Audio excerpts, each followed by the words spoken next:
Well, the Southern Maryland Blue Crabs wrapped up their series with the High Point Rockers on Sunday. They had the off day yesterday, but are back in action against Charleston tonight. The first of a three-game set as the Southern Maryland Blue Crabs host the Charleston Dirty Birds. The Dirty Birds actually play the Blue Crabs quite a bit this year. They play them for 20 total games, as the Blue Crabs will be back in Charleston from late August into early September.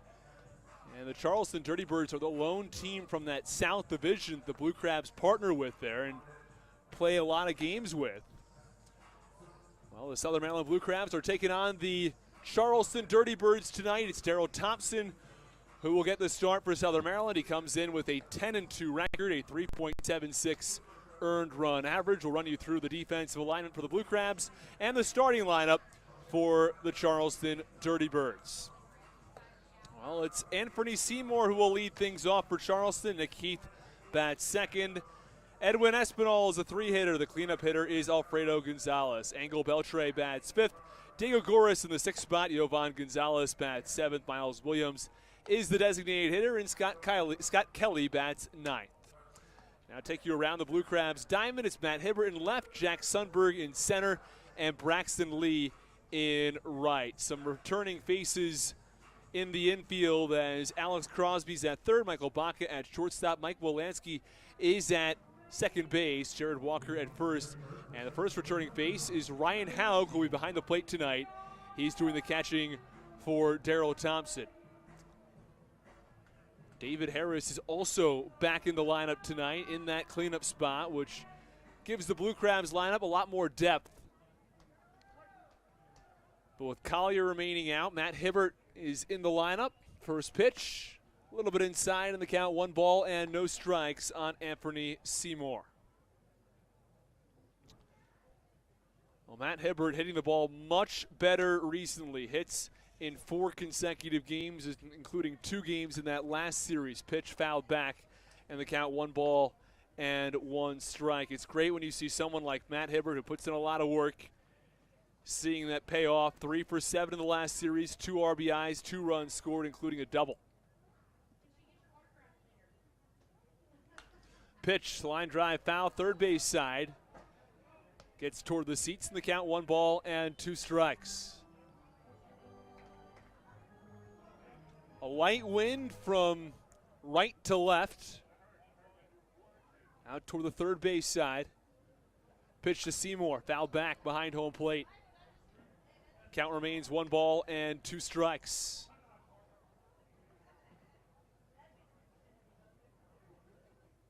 There was some worry that there might be some thunderstorms in the area, but for now, things remain calm in Waldorf. Blue skies overhead. Pitch. Line drive. Over to the third base side. It's more of a blooping pop-up now, and Crosby settles under it and makes the catch for the first out. Nick Heath will come to the plate as the Southern Maryland Blue Crabs enter today's ball game with a 62-27 record. They've fallen behind the Gastonia Honey Hunters for the best record in baseball right now, as the Honey Hunters have an outstanding 19-4 record in the second half. They won their first 12 games. Thompson the pitch. A little bit low on the count, 1 ball and no strikes on Nick Heath. And what separates Thompson from everybody else is his ability to induce slow contact, weak contact.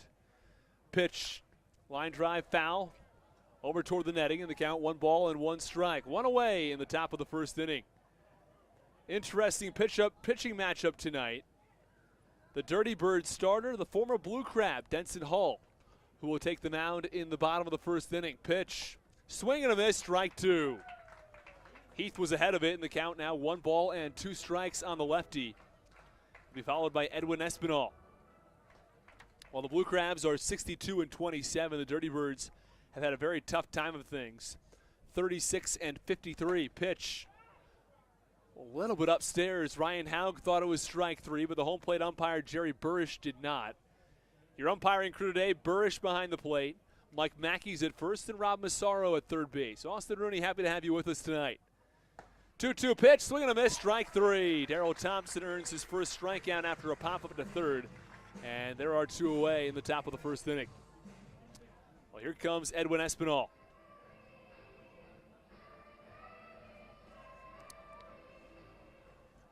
Before we get into anything on Edwin Espinal, though, you got to look at Darrell Thompson's numbers this year, and they've definitely been good. 3.76, a strong number.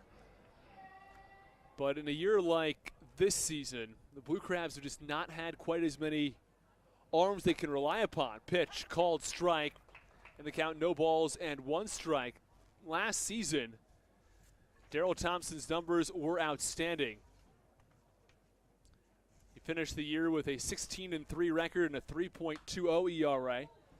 0-1 pitch, lined foul behind home plate, count 0-2.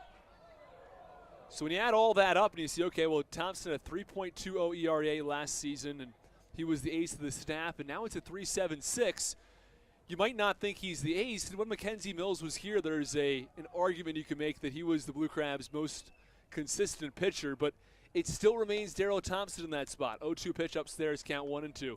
Eddie Butler's had really good moments at times this year. Mitchell Lamson, someone who pitched well earlier this season.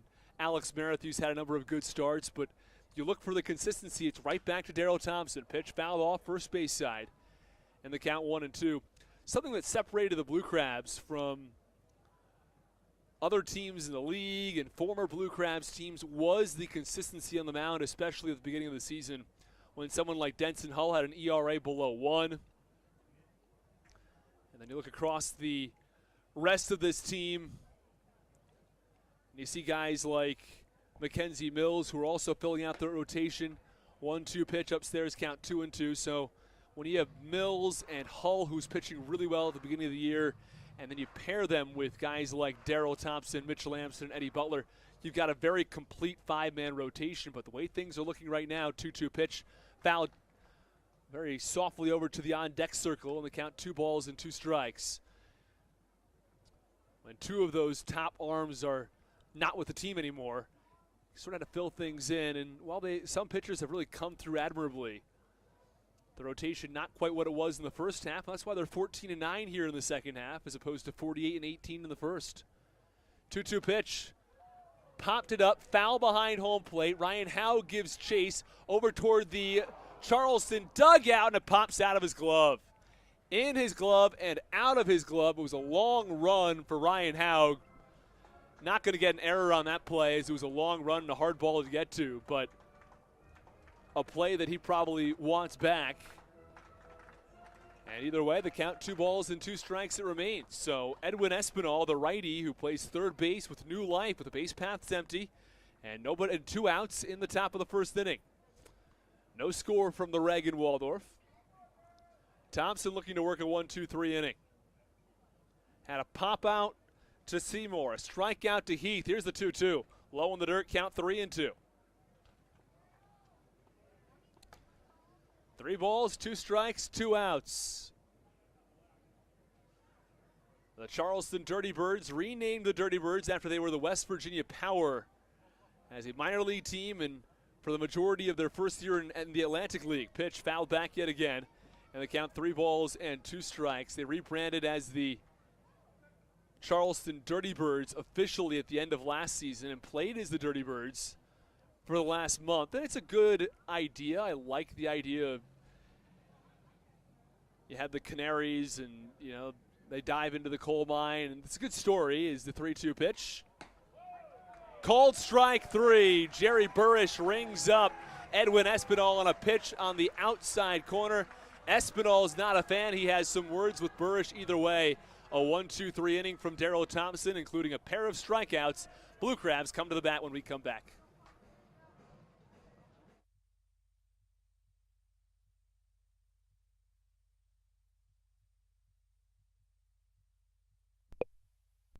This is Darrell Thompson, and you're listening to the Hometown Real Estate Broadcast Network.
Well, Jack Sundberg will get us started here in the bottom of the first inning. It is a scoreless ball game as Denson Hull is on the mound for the Charleston Dirty Birds. We're going to run you through some of his numbers so far with Charleston. He's only made 2 starts from West Virginia. And both those starts happen to be on the road. First pitch from the lefty. A little bit low on the count, 1 ball and no strikes. Hull really struggled in the month of June. That was when he finished up with his time with the Blue Crabs. Had a 9.35 ERA that month, and his ERA ballooned from 1.93 to 4.97. 1-0 pitch. Called strike on the outside corner. The count 1-1 strike. And his start against Southern Maryland, that was on July 4th. He pitched pretty well. 5 innings, 5 hits, 3 walks, 3 runs. He struck out 5 in the process. And then against Staten Island, 6 innings, 4 runs, 3 earned. 1-1 pitch, big wave and a miss, count 1-2 strikes. And allowed just 7 hits and 1 walk in that start. The walk numbers really moving in the right direction, especially more recently for Denson Hull. Here's the 1-2 pitch. Low and away, count 2 strikes. At the beginning of the season, Denson Hull had a 0.68 ERA through May 15th. Allowed 3 runs in 5 innings on May 21st, and the ERA climbed to 1.44, and it's been on the rise since. So the 2 more recent outings have been significantly better for Hull. 2 strikes, nobody out for Jack Sundberg. We're going to run through the Blue Crabs starting lineup in just one moment. 2-2 pitches away, count 3 strikes. Sundberg leads things off. Michael Wolanski bats second, Braxton Lee bats third. David Harris is the cleanup hitter. Alex Crosby bats fifth, Jared Walker in the 6th spot. Ryan Haug is the 7th hitter tonight. He's behind the plate. Matt Hibbert back in left field, and Michael Baca in the 9th spot. 3-2 pitch, it's close, just misses for ball 4. Runner on first base for the Blue Crabs to get things going. And here comes Michael Wolanski. The Blue Crabs have had Jared Walker in the 3 spot for quite a few games this year, but this time around it's Braxton Lee who's back in that spot.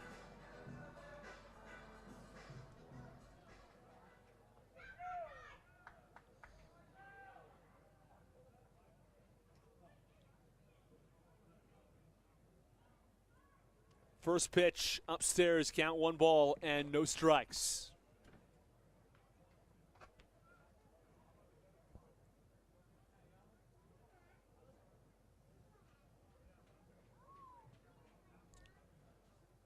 Sundberg from first base. He's stolen 28 bases this year, 28 out of 33. Pitch fouled back from Michael Wolanski in the count 1 strike.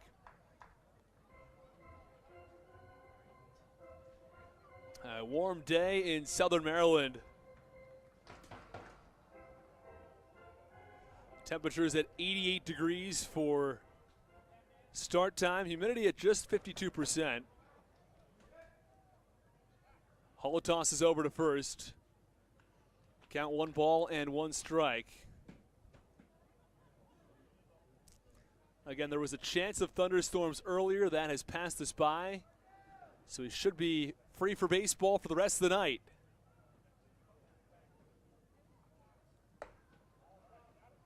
One deliveries, a little bit away. Count 2 strike.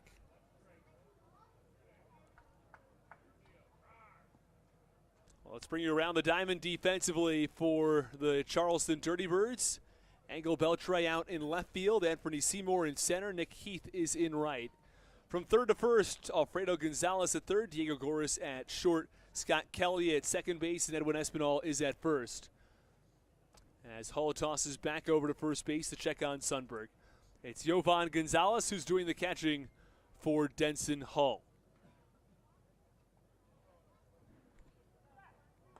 And tossing over to first yet again to check on Jack Sundberg. As the sound effect for charge comes on. Gets quite the reaction out of the crowd here in Southern Maryland. Senior Sluggers Night in the ballpark. 2-1 pitch, it's a strike, and the count 2 strikes now on Sundberg.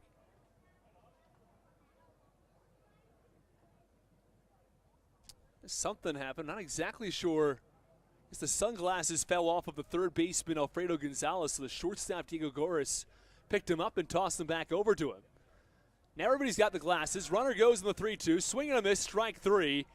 And Jack Sundberg into second successfully with a stolen base.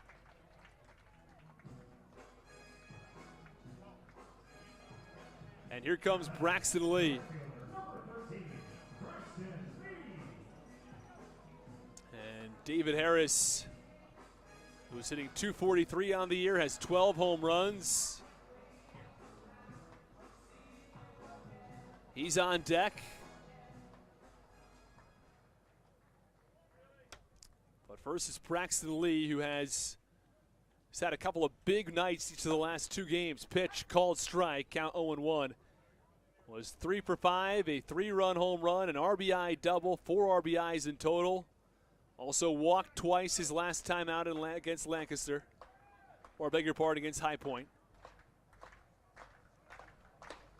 Runner goes, pitch low, throw down to third is not in time. So the count 1-1 now on Braxton Lee, and Jack Sundberg with a pair of steals. Numbers 29 and 30 overall on the season. So the Blue Crabs have the go-ahead run on third base. They have not produced a hit yet, but a walk and a steal of second and third. 1-1 pitch. Called strike on the outside corner. Braxton Lee stands up straight. Not a huge fan of that call. Either way, the count 1-2. Flag at a standstill in center field. Denson Hall trying to work around trouble in the bottom of the first. Hall the 1-2. Swinging on this, strike 3. Back-to-back strikeouts. And here comes David Harris. Blue Crabs are going to need a base hit or a wild pitch or a pass ball, something to get Jack Sundberg in from third as Braxton Lee goes down on strikes, unable to drive in the run.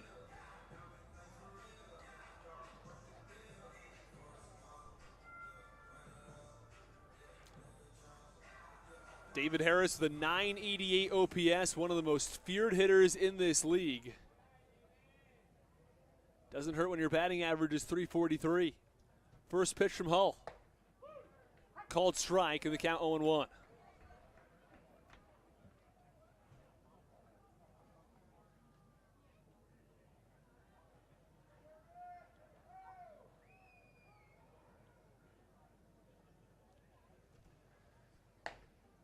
And the pitch, that's outside, count 1 ball and 1 strike.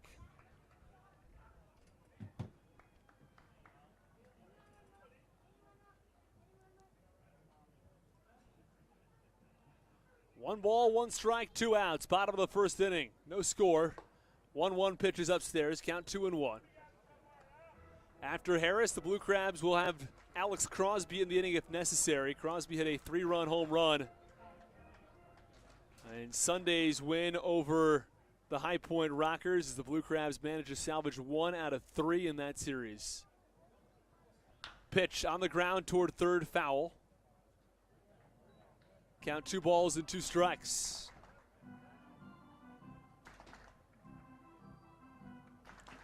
Denson Hall tosses the rosin bag on his arm. See if he's going to get a better grip on the baseball. It's only 53% humidity, but you start sweating if you're out there, no question about it. Pitch, swinging a high fly ball, left center field, rather deep, sends the center fielder Seymour back to the warning track at the wall. That ball is in play. It's an RBI double that scores Jack Sundberg. Harris was not running 110% out of the box. He probably would have third base if he did. But either way, a very long double. Anthony Seymour got all the way out there in center field. I'm not sure if he knocked the ball back into play or exactly what happened. Either way, it's an RBI double from David Harris. And the Blue Crabs have a 1-0 lead. So Sundberg comes around and scores from third after a pair of stolen bases. And David Harris, a deep fly ball to center field. That ball probably hit 400 plus feet. And it's a 1-0 lead for the Blue Crabs. Pitch Called strike, count 0-1.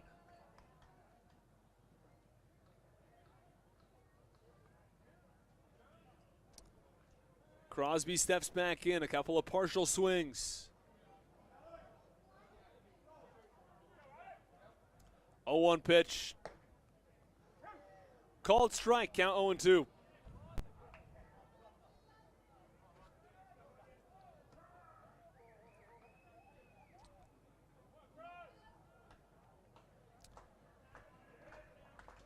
No balls, 2 strikes, 2 outs for Crosby. Trying to continue his strong run of play. Pitch, line drive, left field, base hit.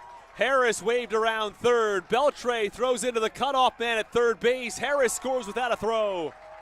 An RBI single for Alex Crosby. And the Blue Crabs have a 2-0 lead.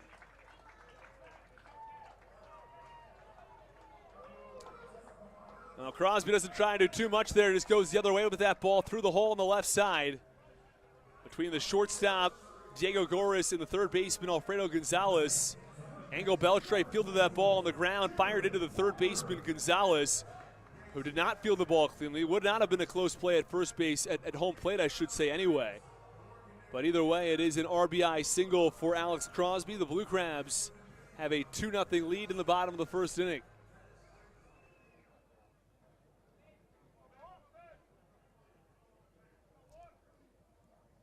First pitch to Walker. A little bit away, and the count 1 ball and no strikes. Jared Walker in the 6th spot tonight. He's sort of been everywhere in this Blue Crabs order. He's hit as high as 3. He was hitting 4th most recently in that last series with Harris out. Was down at 7 earlier. Now finds himself in the 6th spot with Ryan Haug on deck. Pitch low and away, count 2-0.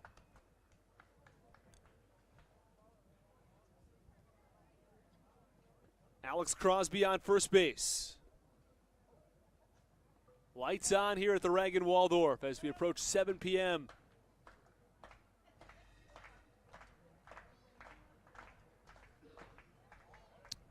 Two-0 delivery, that's low and away. Count 3 balls and no strikes.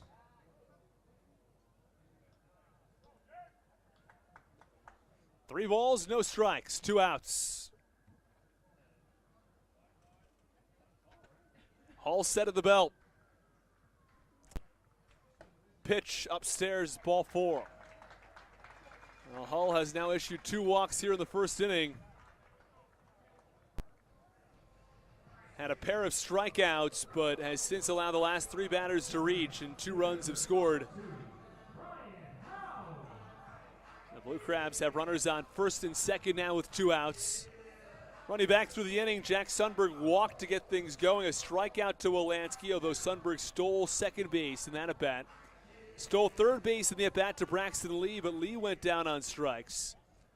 Harris, the high fly ball, the straightaway center field. An RBI double. Alex Crosby punched one through the left side. Double steal.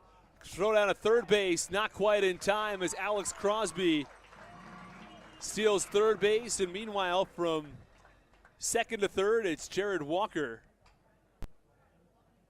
So 2 more in scoring position for the Blue Crabs, who have been running on the catcher Jovan Gonzalez so far. Stolen bases number 3 and 4 against the catcher. 1-0 pitch, that's low, count 1-1.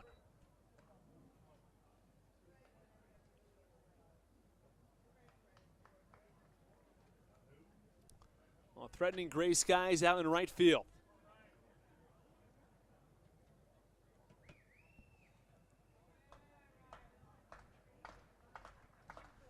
Pitch a little bit inside, and the count 3 balls and no strikes now, and things have really started to spiral now for Hull, who has found himself in a lot of trouble here in the first inning. He's walked 2 already. At risk of walking his third batter. Pitch inside and low, it's ball 4.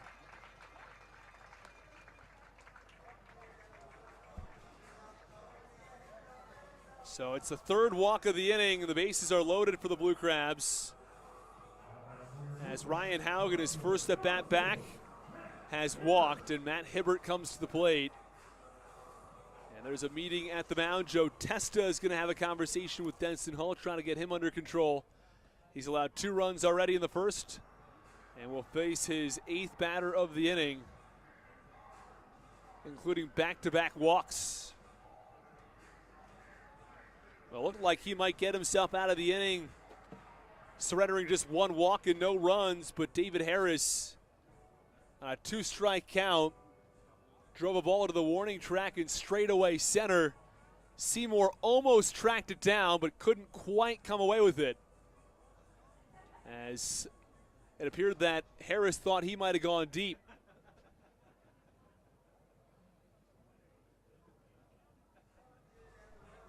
On third base, it's Crosby. Second base, I should say, it's Jared Walker. And over at first, Ryan Haug. 2 runs in already. David Harris and Jack Sundberg have both scored.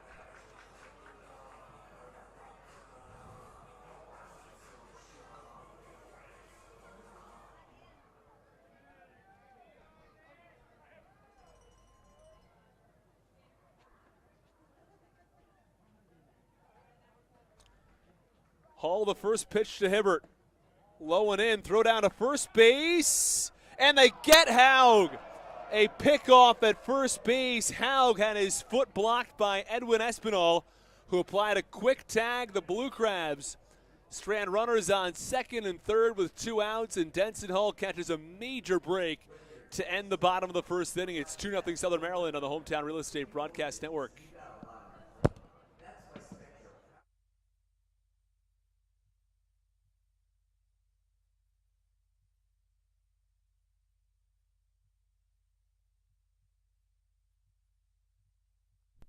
This is Ryan Haug, and you're listening to the Hometown Real Estate Broadcast Network. Are you in the market for a new roof? Well, give William Richmond Inc. a call and get serviced by Southern Maryland's premier roofing contractor. Locally owned and operated, William Richmond Inc. is licensed, bonded, and insured, and has a 5-star rating on HomeAdvisor. They care about their work almost as much as they care about your home. Call 443-432-3426 today for a free estimate, or go to williamrichmondinc.com.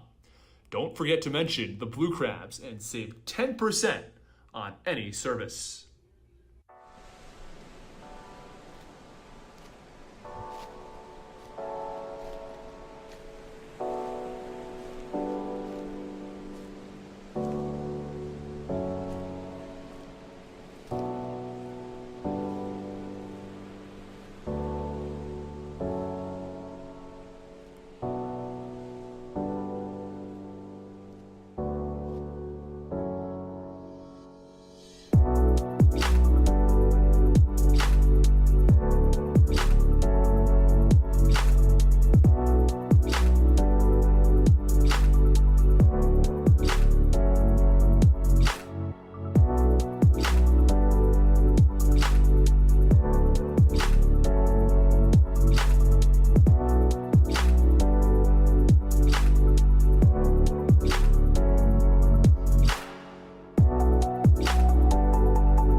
Well, Darrell Thompson gets started back in the top of the second inning. Had a 1-2-3 top of the first and looks to continue to mow down batters here as Alfredo Gonzalez comes to the plate. Back-to-back strikeouts ended the first inning from Darrell Thompson. First pitch looked awfully close, but called a ball by the home plate umpire, Jerry Burish. Might have missed a little outside. That pitch looked good, though. 1 ball, no strikes, nobody out. Pitch called strike, virtually the same spot in the count, 1 ball and 1 strike. Blue Crabs scored 2 runs back in the first inning. David Harris an RBI double and Alex Crosby an RBI single. The Blue Crabs left the bases loaded after there were a couple of walks, but a pickoff, and the bat goes flying out of the hands of Alfredo Gonzalez on the 1-1 pitch. Luckily hits the netting behind home plate, so no fan injured by that. But the count 1-2 now.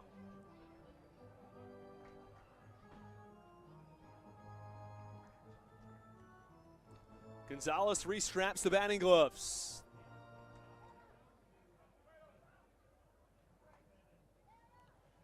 Taps home plate twice.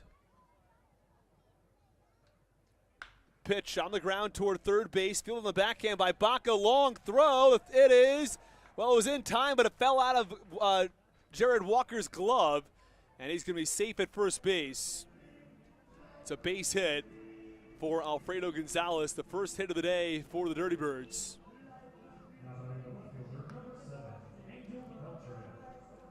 And here comes Angel Beltre.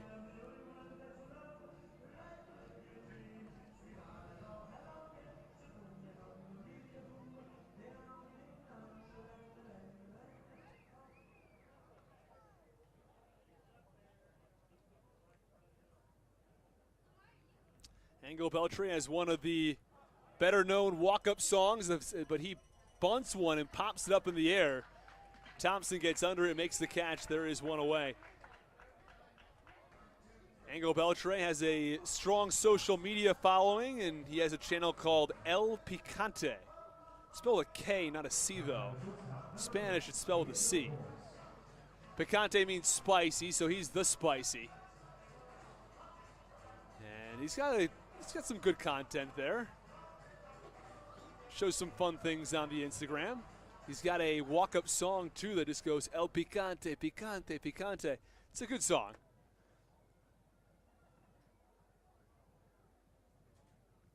First pitch called strike, and the count no balls and 1 strike on Diego Goris.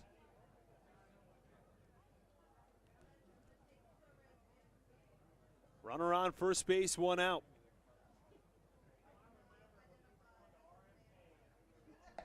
Runner stops, then starts, then stops. The pitch is in there for a called strike, and the count no balls and 2 strikes. Just want to get that right there. No balls, 2 strikes, 1 away. Blue Crabs 2, and the Dirty Birds nothing.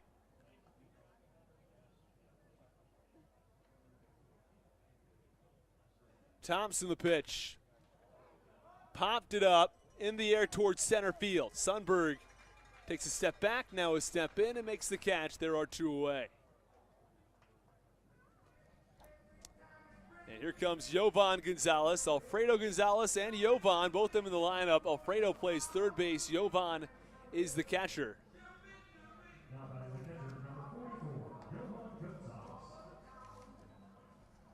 There are 3 catchers in Charleston. Tyler Blum, along with Alfredo Gonzalez, who also plays third base, and Yovan Gonzalez. So the Gonzaleses, I guess you could say, are a pair of catchers.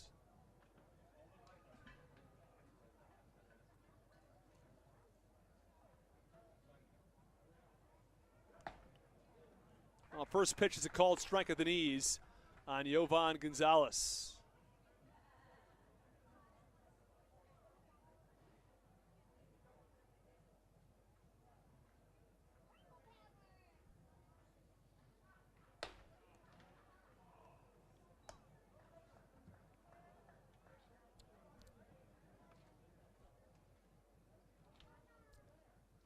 Pitch misses, count 1 ball and 1 strike now from Darrell Thompson. That last one just a little bit outside.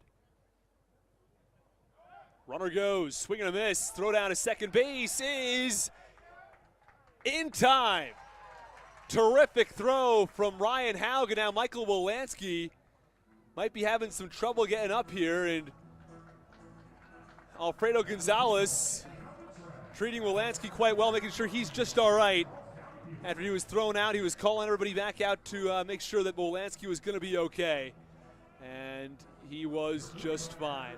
That's the good news. We're finished with an inning and a half. The Blue Crabs still lead this one 2-0 while Darrell Thompson has faced the minimum.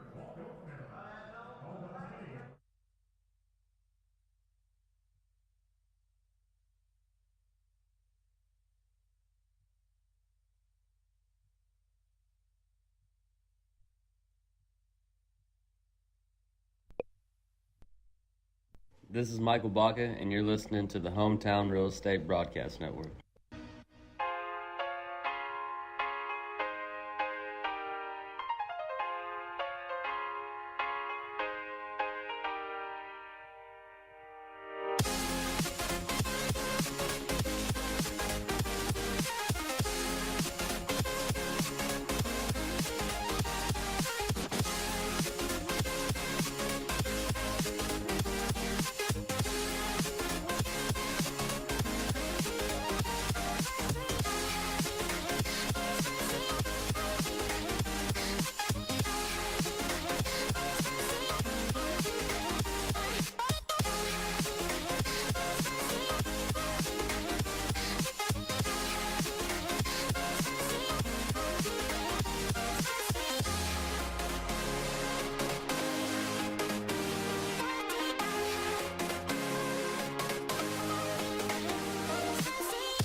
go.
Bottom of the second inning, 2-0 Blue Crabs. Matt Hibbert comes to the plate. He was the plate when the inning ended back in the bottom of the first inning as the first pitch is upstairs in the count, 1 ball and no strikes. Well, Matt Hibbert had an 0-1 count, or had a 1-0 count on him, I should say, when Yovan Gonzalez fired down to first base and picked off Ryan Houck. Pitch, line drive, right center field, well hit, but Nick Heath's got a beat on it, and he ranges over to right center where he makes the catch for the first out. Well, here comes Michael Baca, quickly 1 up and 1 down for Denson Hull, who looks to recover after a tough first inning. Hull allowed 5 batters to reach in the first inning. 2 hits and 3 walks.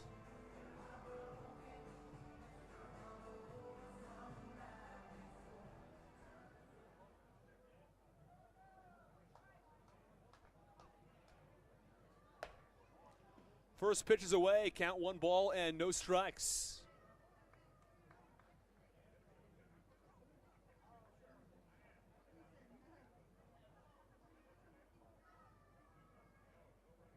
One 0 offering. Called strike in the count, 1 ball and 1 strike.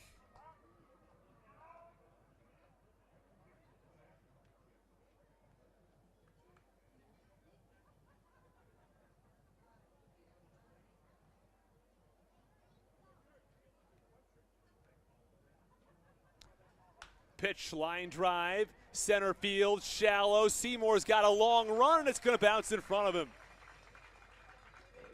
Seymour was tracking the ball well. He saw where it was going to fall. Probably would have had a chance at that ball if he had tried to dive for it. But he pulled up at the last moment to field it on a bounce. And there's a runner on first base with 1 out.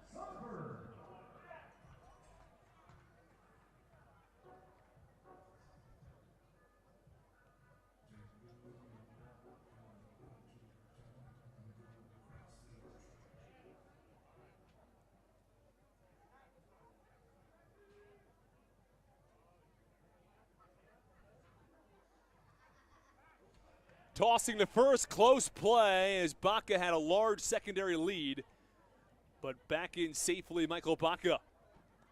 Sundberg at the plate. He walked his first time up, stole second and third base. Steals number 29 and 30 on the year for Jack Sundberg.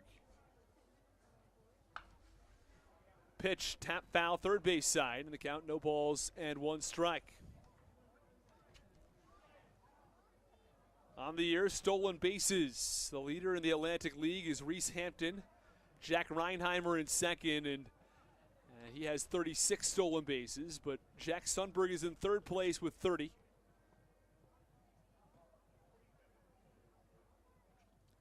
Meanwhile, Michael Baca with 12 steals on the year. Pitch, that's away. Count, one ball and one strike. Baca not someone who's known for having outstanding speed, but he steals successfully at north of an 85% rate.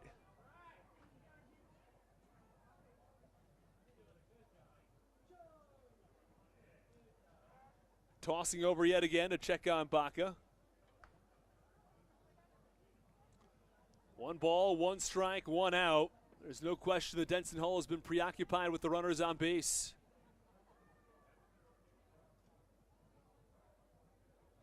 And tossing over again, and Baca spinning back to the base safely.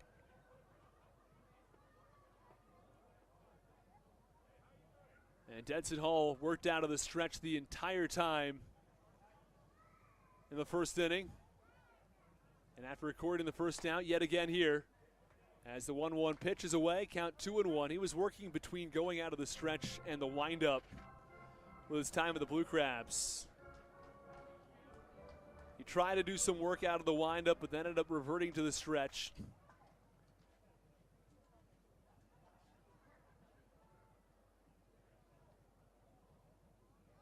Hull set. Here's the 2-1 offering. Is going to be delayed as he tosses back to first base. Paying a lot of attention to the runner on first base, Michael Baca, and you have to wonder if that's playing any role with a bit of a lack of control as he's behind in the count 2-1. Here is the 2-1 pitch. Away, it's close. The count, 3 balls and a strike. 3 balls, 1 strike, 1 out from Southern Maryland. Blue Crabs 2 runs in the bottom of the first. 3-1 delivery upstairs, ball 4, and for the second time tonight, Jack Sundberg has walked.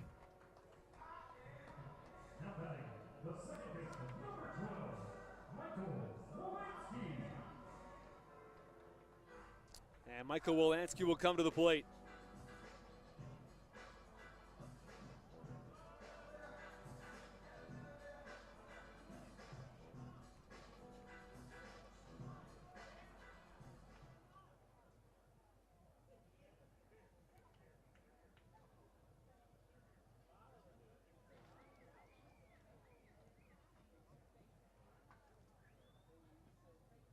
Sundberg, a massive lead at first base, probably 25 feet off the bag.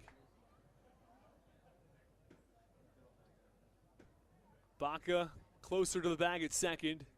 Would not be surprised to see the Blue Crabs go with another double steal here.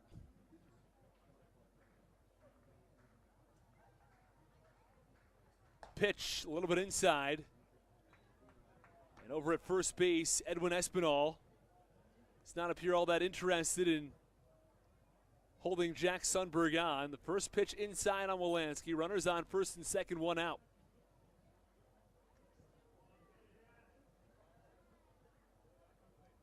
Hull set of the belt. 1-0 pitch, popped up foul behind home plate. The Blue Crabs, when scoring the first run of the ball game, are 36-10.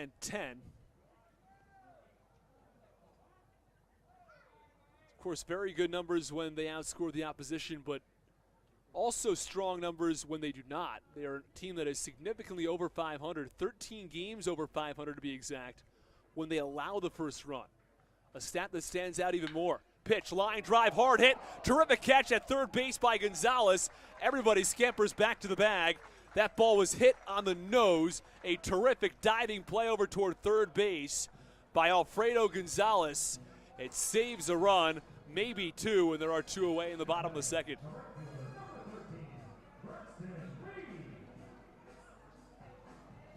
And Braxton Lee will come to the plate.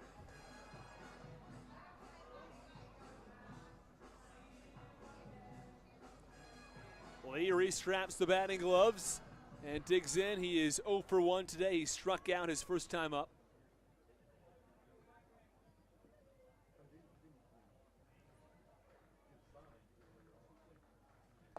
Pitch is low and away. Count 1 ball and no strikes.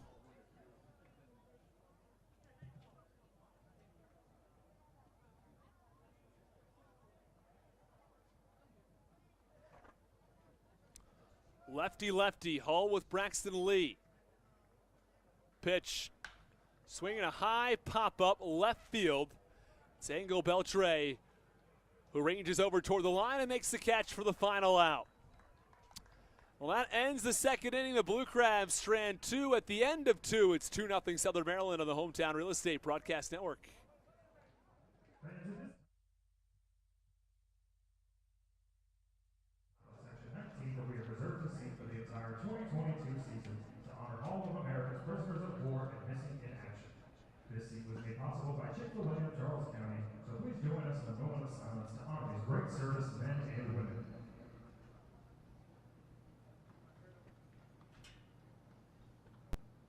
Never forget, thank you.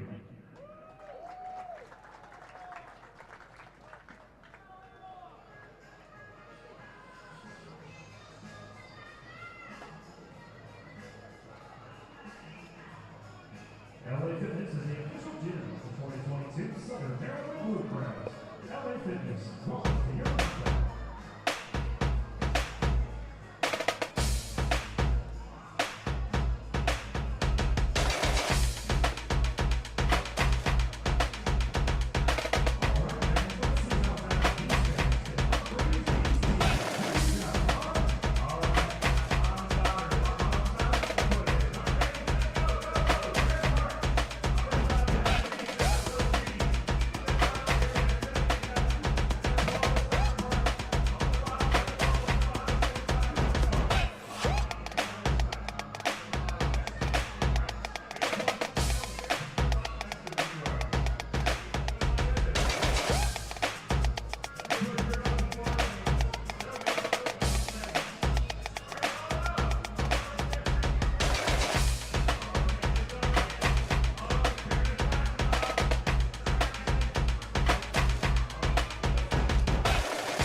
This is Nick Wells, and you're listening to the Hometown Real Estate Broadcast Network.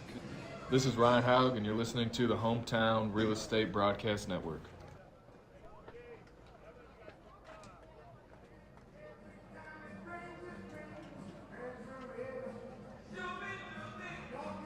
Moving on for Charleston, the catcher, number 44, Gilbert Gonzalez.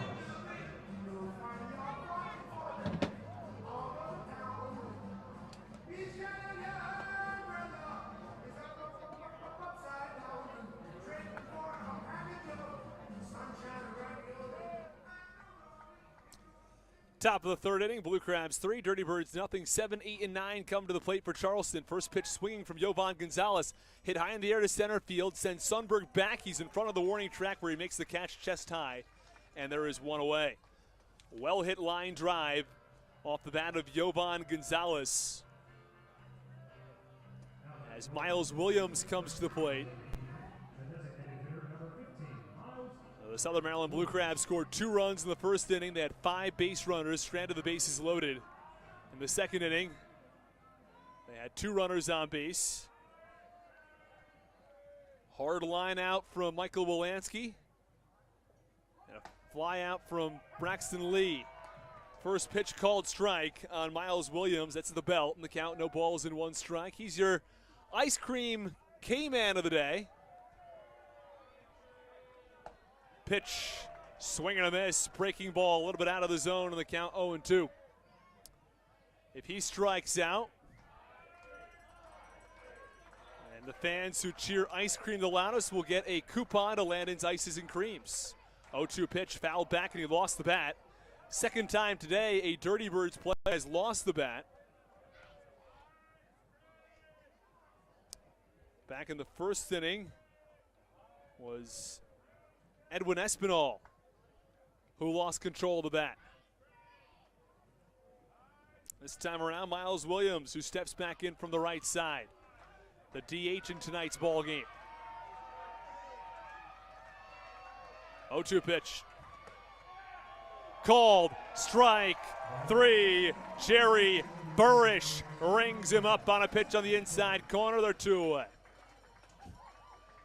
Well, we are now right around 7:30 on the East Coast. Those of you following baseball, the MLB trade deadline has come and gone. A lot of big moves, including Juan Soto, who headlines the trade deadline day, and his move to the San Diego Padres.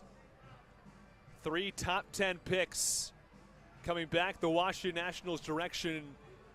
And for Washington, you lose a player who could potentially one day be a Hall of Famer. I mean, it's way too early to really say one way or another, but he's got that kind of potential. And the Washington Nationals now have to contend with Jacob deGrom, pitching his first time in the MLB since July of last year. First pitch called strike to the 9-hitter, Scott Kelly.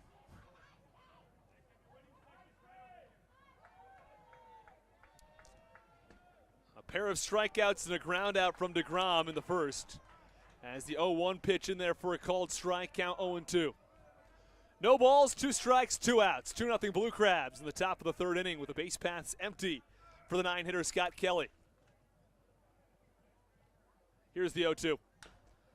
Tap foul, third base side. And the count remains no balls and 2 strikes.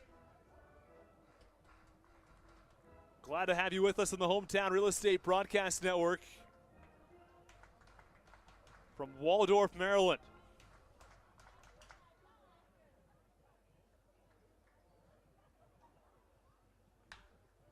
Pitch, popped it up. First base side, Jared Walker ranges into foul territory and makes the catch for the final out.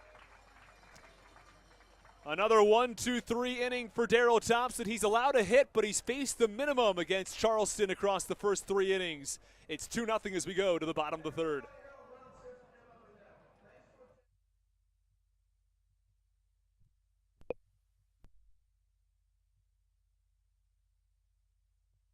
This is Ian Yetzko, and you're listening to the Hometown Real Estate Broadcast Network.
We are back in the bottom of the third inning.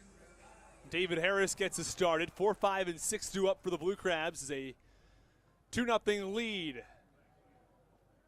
Thanks to an RBI double from David Harris back in the first and an RBI single from Alex Crosby on deck. Has powered the Blue Crabs. First pitch inside, count 1 ball and no strikes. Before we went to break in the last inning, we talked about the Washington Nationals shipping out Juan Soto and facing Jacob deGrom tonight. We'll give you some updates on deGrom and the numbers throughout the evening. 1-0 pitch is a called strike, count 1-1. And to say they jump off the page would be an understatement.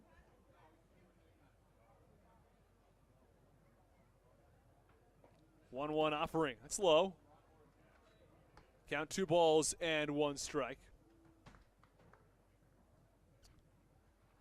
deGrom had 2 strikeouts and a ground out. His slowest pitch was 92 miles an hour with a slider, threw 94 on the slider on 3 separate occasions. 2-1 pitch up and away, count 3-1. The idea that you've got one of your starters throwing 94 miles an hour on a slider. The amount of guys who can't throw 94 on the fastball, well, that number is high, let alone a slider with big movement. 3-1 pitch, line drive, 1 hopper, nicely caught by the shortstop. Throw to first is going to be in time. Terrific job by Diego Goris, who smothered that ball at shortstop on the forehand, spun around and fired to first. And there's 1 away.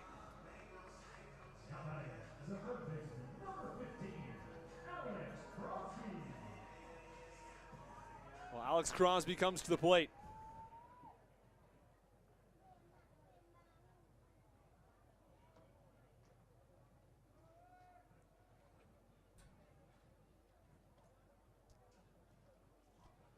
First pitch, breaking ball for a called strike, and the count 0-1. No balls, 1 strike, 1 out in the bottom of the third inning. The Blue Crabs, 2-0 lead, dates back to the bottom of the first inning. 0-1, big wave and a miss, count 0-2. As Denson Hull looks to get back in a bit of a groove here in the third inning. Hull has surrendered 3 base hits today. He's also walked 3 across 2 innings. 2 1/3 at this point. 0-2 pitch. Line drive toward left. This ball coming in, and it's Engel Beltre El Picante who makes that catch overhead for the second out. Engel Beltre charged in on that ball. It was well struck by Crosby either way. There are 2 away.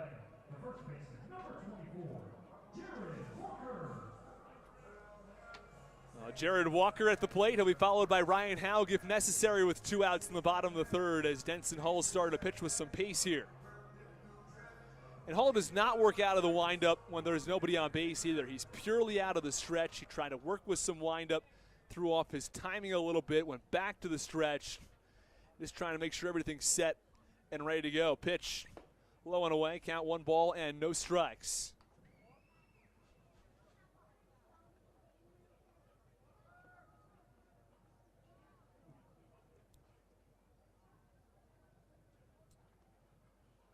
Hull set at the belt. 1-0 pitch. Line drive, well hit to right, but it's right at the right fielder, Nick Heath, who makes the catch. Or beg your pardon, Nick Heath, who makes the catch for the final out in the bottom of the third inning. A 1-2-3 inning for Denson Hull as he sends down the Blue Crabs in order. We're finished with 3. It's the Blue Crabs 2 and the Dirty Birds nothing on the Hometown Real Estate Broadcast Network.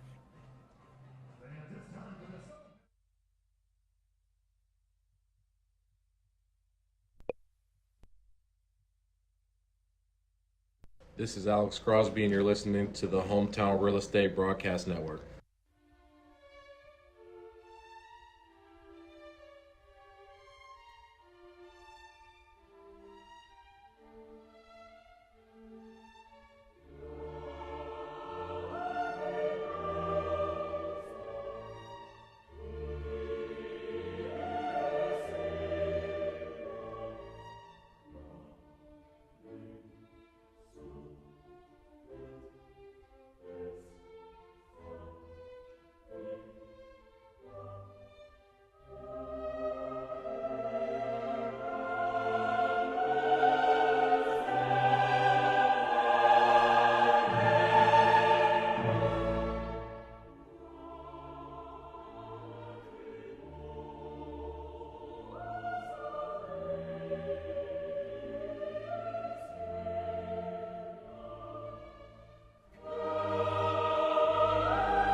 We go to the top of the fourth inning, 2-0 Blue Crabs over the Dirty Birds.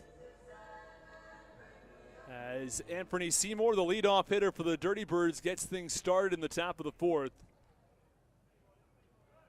Darrell Thompson has faced the minimum batters. The first pitch is fouled away on a bunt down the third base line from Anthony Seymour. Alfredo Gonzalez had a base hit back in the second inning, but he was thrown out trying to steal second. So for now, it's still 9 up, 9 down.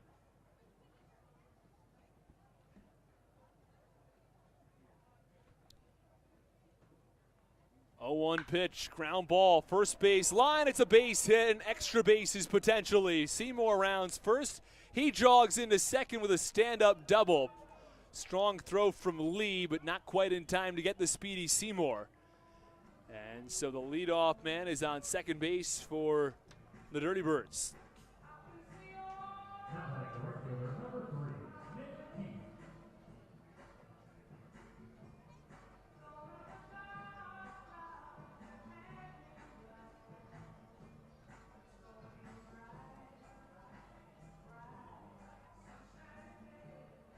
Well, if you're wondering if Jacob deGrom was going to pick up where he left off prior to this start, well, I think we've gotten our answer. He's pitched 2 innings already. 6 up, 6 down. First pitch is up and away. Count 1 ball and no strikes on Nick Heath. And as part of the 6 up and 6 down, he has 4 strikeouts.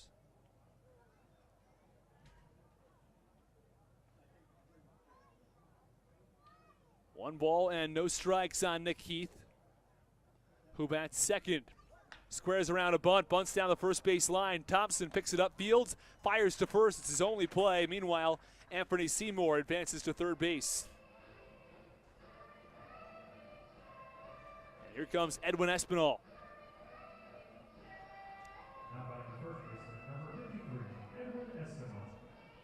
As we are now in August, the Blue Crabs looking to start August on the right note.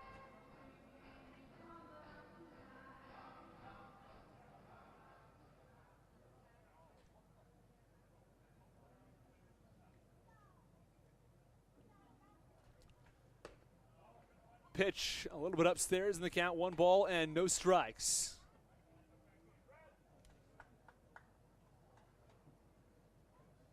One ball, no strikes, 1 out. Runner on third base for the Dirty Birds as Anthony Seymour doubled to start the inning. 1-0 pitch, fouled off first base side, count 1-1. By and large, Darrell Thompson has pitched very, very well today. Allowed 2 hits, has now walked a batter, but the Dirty Birds could cut the deficit to 1. With a ground ball to the middle of the infield, which is back right now. Crosby also back at third base. Pitch, line drive, foul, first base side, count 1-2.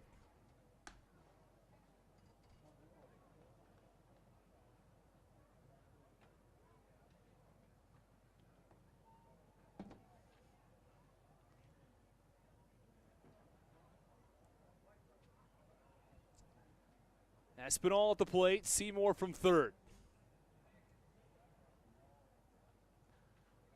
Pitch, popped it up, first base side. Long run for Walker, and he makes the catch. Or does he not? No, he dropped it. He reached over the railing, he had it in his glove, and then pulled back saying, no, I don't have it. Well, it's going to send Anthony Seymour back to third base. I'm not sure if he intentionally dropped that ball or not. It seemed almost as though he had it and then he dropped it, so that he didn't have to worry about Seymour coming home from third base. It'd be a surprising play if true. I think he just couldn't hang on to it, but it looked for a moment like it was in his glove. Count 1 ball and 2 strikes. Pitch, swinging a high fly ball. Left center field rather deep. Sends Hibbert back in front of the warning track. Now onto the warning track. It's Sundberg who calls him off, though, and makes the catch for the second out. Tagging and scoring easily from third base. It's Anthony Seymour, a sacrifice fly from Edwin Espinal.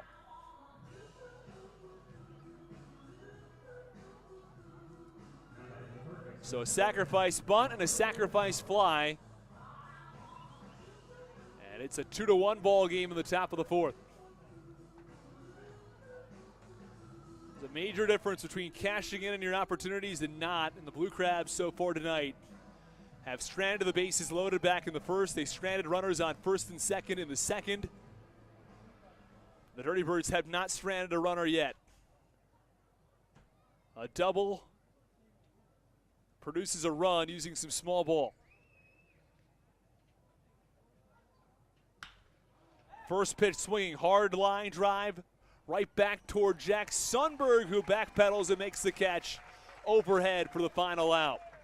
Alfredo Gonzalez hit that ball well, but right at Sundberg for the final out. The Dirty Birds score 1 run on 1 hit at the end of 3.5. It's 2-1 Blue Crabs in the Hometown Real Estate Broadcast Network.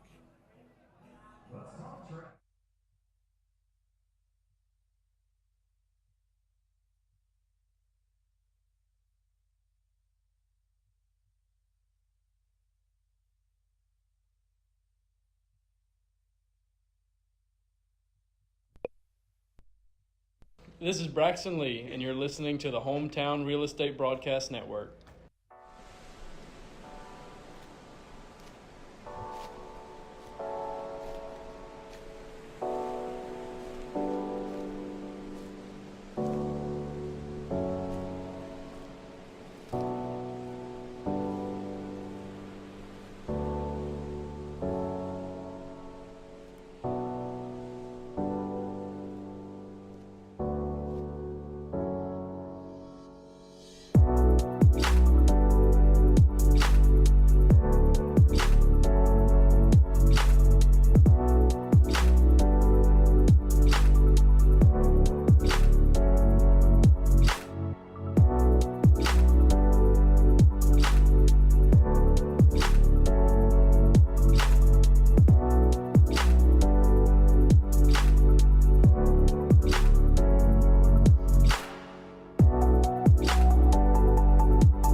We go to the bottom of the fourth inning. The Blue Crabs 2, the Dirty Birds 1.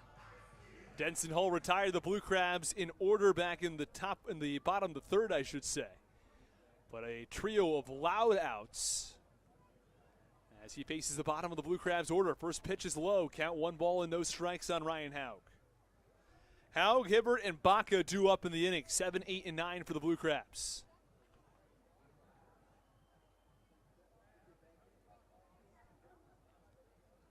Haug walked his first time up, but was picked off first base. Pitch swinging a high fly ball. This is a pop-up more than anything else. Third base side, it's going to find the seats. And the count 1 ball and 1 strike with nobody out in the bottom of the fourth. For the Dirty Birds, 1 run on 2 hits. They have no runners left on base. For the Blue Crabs, 2 runs on 3 hits, 5 runners left on base.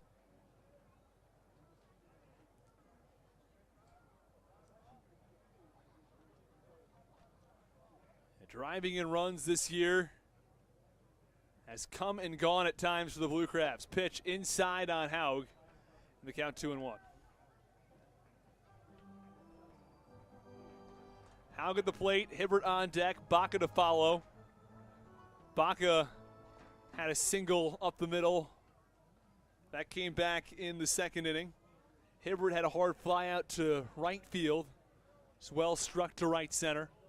Pitch from Hull, away, count 3-1. Well, Denson Hull had a lot of trouble in the first inning. Allowed 2 hits and 3 walks. In the second inning, allowed a hit and a walk. This pitch popped up yet again, third base side. This one's headed toward the stands, and it falls in foul territory toward the concourse before deflecting back toward our third base umpire. It was Rob Massaro who made a nice grab.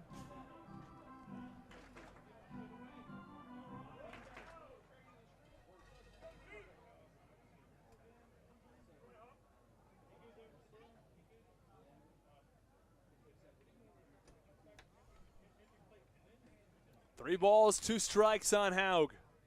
Hull the pitch. Called strike 3 on the inside corner. No argument from Ryan Haug. As he goes down looking, there's one away here in the 4th inning. Haug goes down on strikes. It's the 3rd strikeout of the evening from Denson Hull as Matt Hibbert kicks some dirt with his right cleat.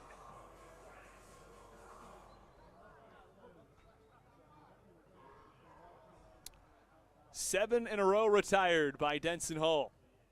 Haven't all come easily, but 7 in a row is 7 in a row. Pitch. Swing a foul tip that deflects off the catcher Jovan Gonzalez's equipment. The count, no balls in 1 strike. Might have hit him up toward the mask, actually.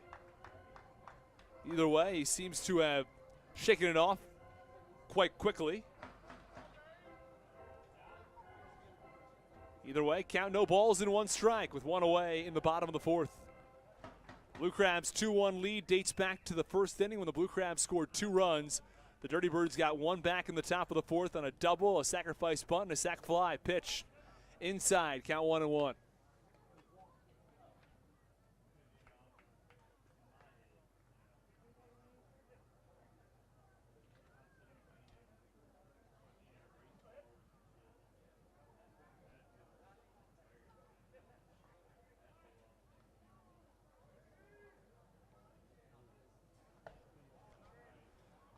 One pitch is inside, count 2 balls and 1 strike.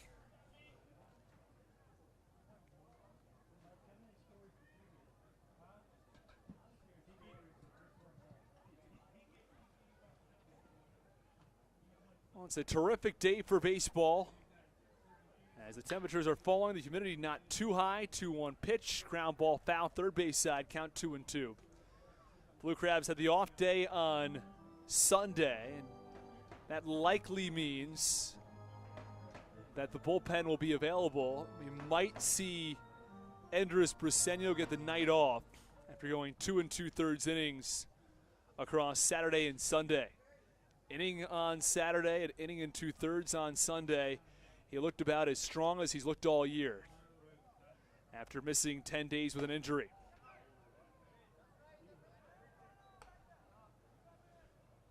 The 2-2 pitch a little bit upstairs. Count 3 balls and 2 strikes on Hibbert. Numbers go in descending order. 3 balls, 2 strikes, 1 out.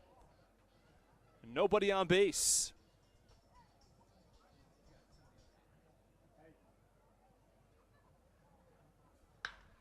Pitch, well struck on the ground to third. Tried to backhand it from Alfredo Gonzalez. Throw to first. He got him.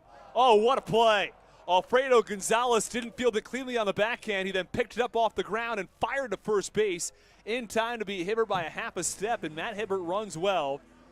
So there are 2 away now in the bottom of the 4th.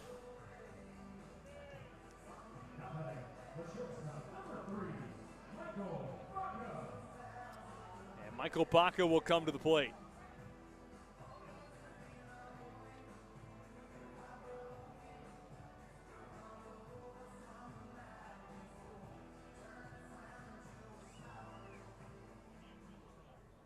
Baca taps home plate twice. Hull. Well, he came set, stepped off the mound, now steps back on.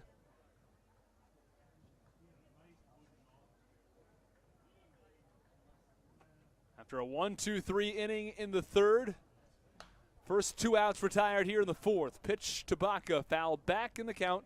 No balls and 1 strike. Baca singled to center field. That came back in the second inning.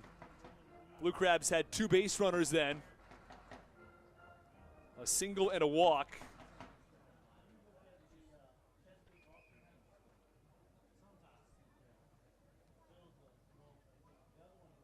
0-1 offering to Baca.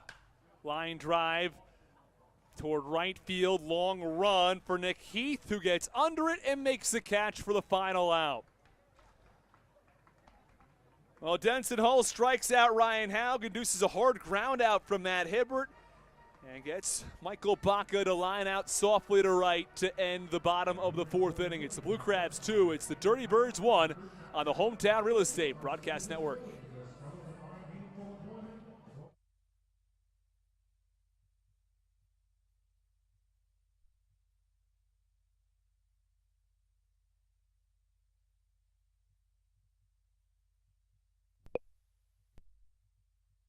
This is Ryan Haug, and you're listening to the Hometown Real Estate Broadcast Network.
Well, the first pitch is fouled back from Engel Beltre. Count no balls and 1 strike on the lefty.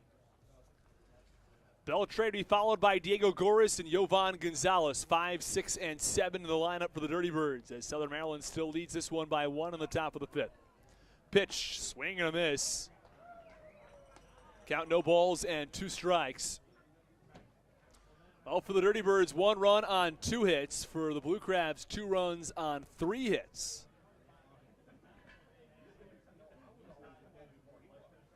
Oh-2 delivery. A little bit inside, count 1 ball and 2 strikes.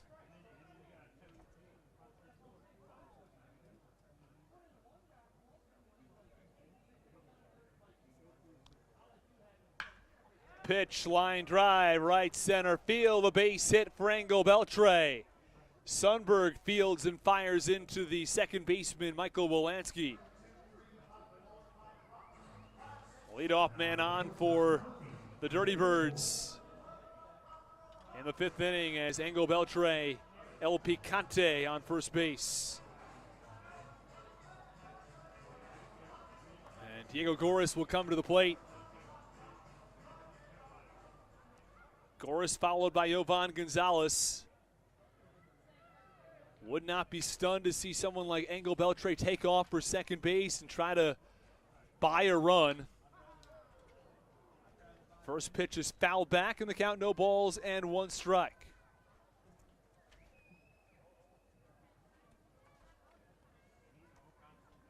On the year, Engel Beltre, 11 out of 14 in stolen bases.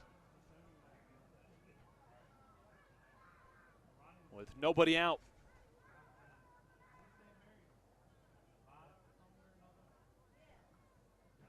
Breaking ball, big swing and a miss, a looping breaking ball that started high and finished low. And the count 0-2 on Diego Goris. This is some of the best action we've seen from Darrell Thompson, who's been very consistent this year. I think his walks and hits numbers and exit velocity prove about as much as anything just how well he's pitched. 0-2 deliveries away, count 1-2. For Darrell Thompson, the velocity's not going to wow you. It's not going to overpower you. He throws 89 to 90. That's what our TrackMan technology has him at tonight. 1-2, ground ball right to the first baseman Walker. He lost it, now fires the second after he got the lead out. And the throw to second is a little bit late. Looked as though it was in time, but Diego Goris hit a hard ground ball to the first baseman Walker, who stepped on the bag, then fired to second base. And I guess it was just barely, not quite in time to get Angel Beltre, although Michael Baca clearly thought it was.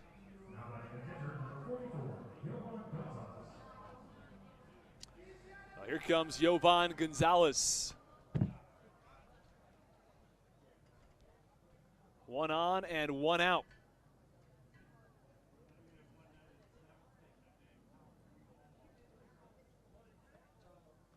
Thompson gets the sign from his catcher, Haug. Pitch called strike. Hard fastball on the outer half to Yovan Gonzalez in the count 0-1.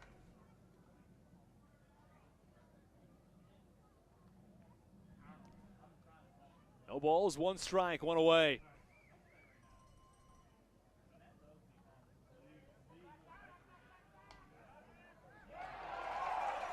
And a toss over to second. Do they get him? Yes, they did. Angel Beltre picked off of second base.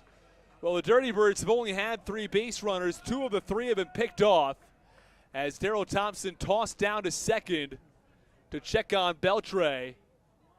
Michael Baca snuck in behind him. There are 2 away. Well, it was Alfredo Gonzalez who was caught stealing second back in the second inning. Here in the 5th, Angel Beltre picked off. 0-1 pitch in there for a called strike. Count 0-2. Thompson, 0-2 offering. Line drive foul, first base side. Count remains 0-2. Well, Thompson has allowed 1 run on 3 hits, but it's very possible that he will have faced just 1 more than the minimum after this pitch.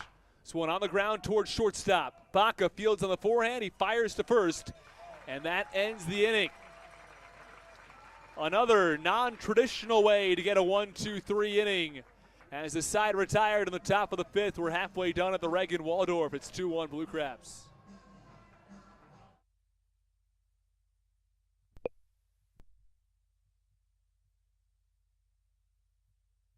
This is Alex Crosby, and you're listening to the Hometown Real Estate Broadcast Network.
Well, Jack Sundberg comes to the plate in the bottom of the 5th inning. As the Blue Crabs lead this game 2-1.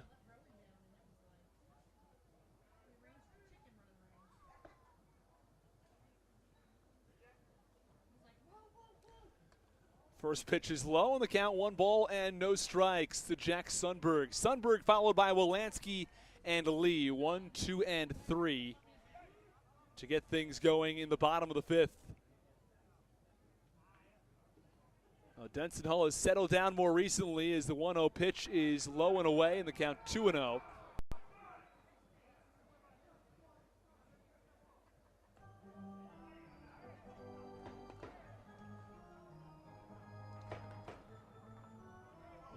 Jack Sundberg restraps the batting gloves. It's Michael Wolanski who's on deck for the Blue Crabs. Hull has retired 8 consecutive batters. He walked Sundberg last time up, and the 2-0 is away, and now he's behind 3-0 on the count to Jack Sundberg.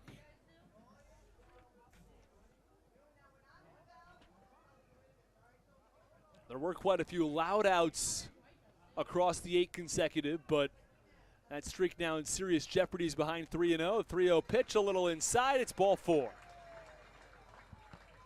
Jack Sundberg aboard to get things started in the 5th. And here comes Michael Wolanski.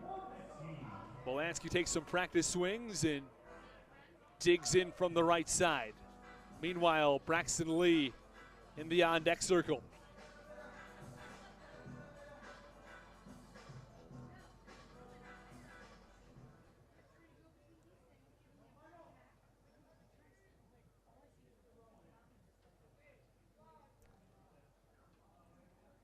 Hull, the first pitch, swinging a high fly ball, right center field. This one hit rather well, but Seymour drifts back. He's in front of the warning track where he makes the catch in right center for the first out. Very well struck by Sundberg, by Wolanski.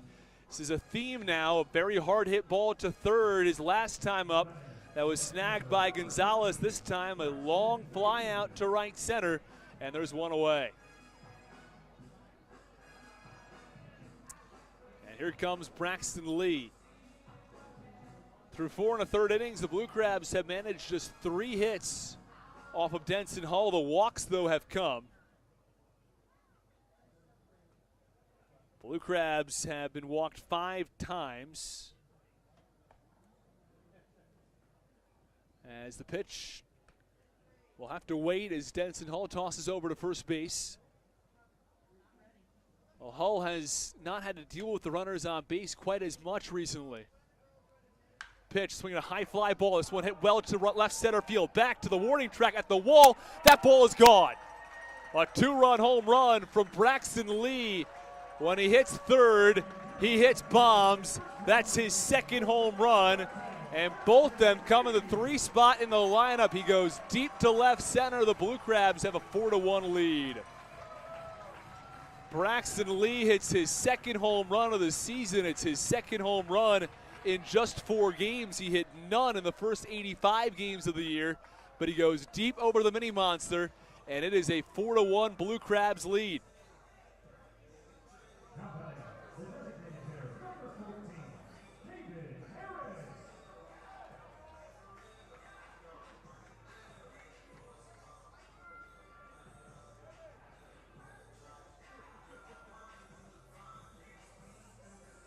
Well, Well, Blue Crabs put up 2 runs in the bottom of the 5th inning. They now lead this game 4-1. Braxton Lee, who was 0 for 2 at that point in this last at-bat's point in the ball game, goes deep for a 2-run shot to left. When we talked to him in our pregame interview, we asked him, is there anything different when you hit third? And he says, no, you just, everything as normal, but see what you can go out there and do. And he hits the ball over the wall in left center.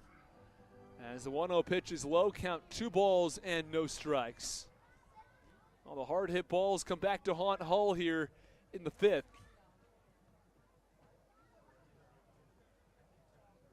Two-0 delivery, up and away, count 3-0.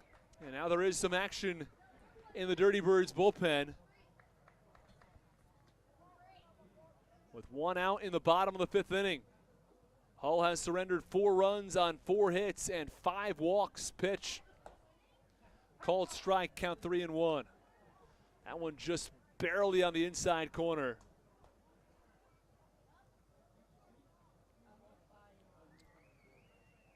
Well, after a walk to Sundberg and a fly out from Molansky, this one swinging a high pop-up. Not all that deep in right center field. Seymour drifts over, now in, and makes the catch for the 2nd out. And there are 2 away now in the 5th.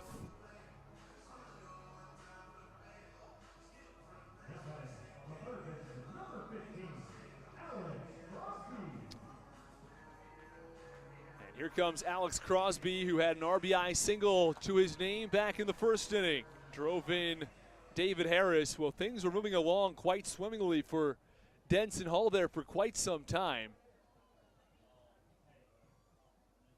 Retired 8 in a row, pitch a little bit inside in the count, 1-0.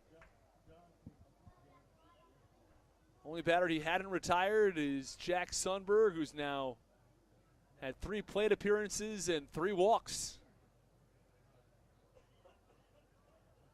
Pitch to Crosby, line drive, left center field, long run for Beltre, who reaches out. He makes the catch and somersaults onto the warning track for the final out. Oh, Engel Beltre tracked that ball down, reaching out and tumbling over onto the dirt on the warning track to end the 5th inning. It's the Blue Crabs 4. It's the Dirty Birds 1 as Southern Maryland scores 2 thanks to a 2-run shot from Braxton Lee. You're listening to Blue Crabs Baseball on the Hometown Real Estate Broadcast Network.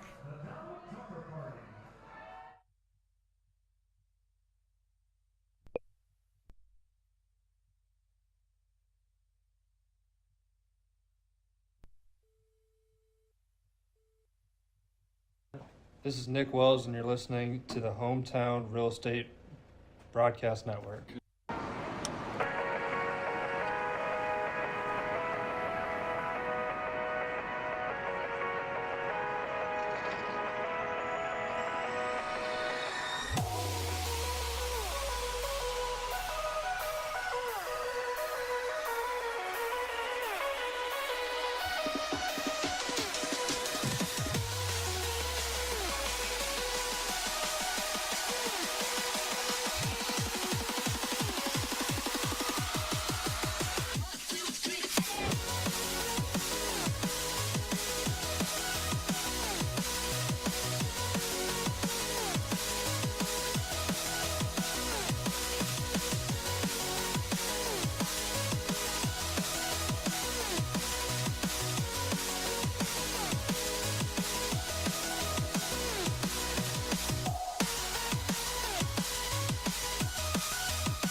Well, the first pitch here in the top of the 6th inning is well struck to left field, but Hibbert is under it, and he makes the catch for the first out.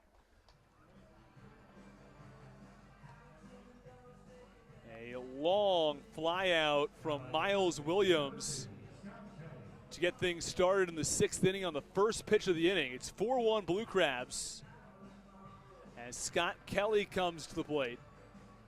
8-9-1 for Charleston. The Blue Crabs have a 4-1 lead now in the top of the 6th.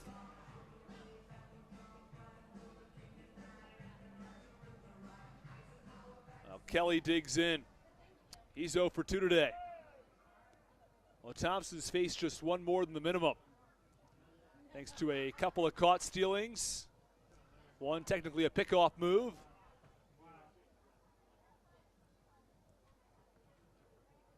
The lone run scored on a double from Anthony Seymour. Advanced the third in a sacrifice bunt and scored on a sacrifice fly. First pitch a little bit upstairs, count 1-0.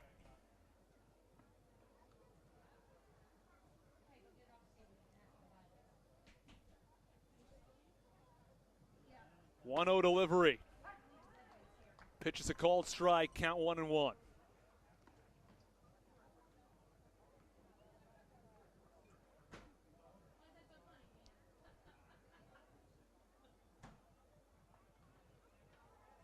One ball and one strike. Pitches upstairs, count 2-1.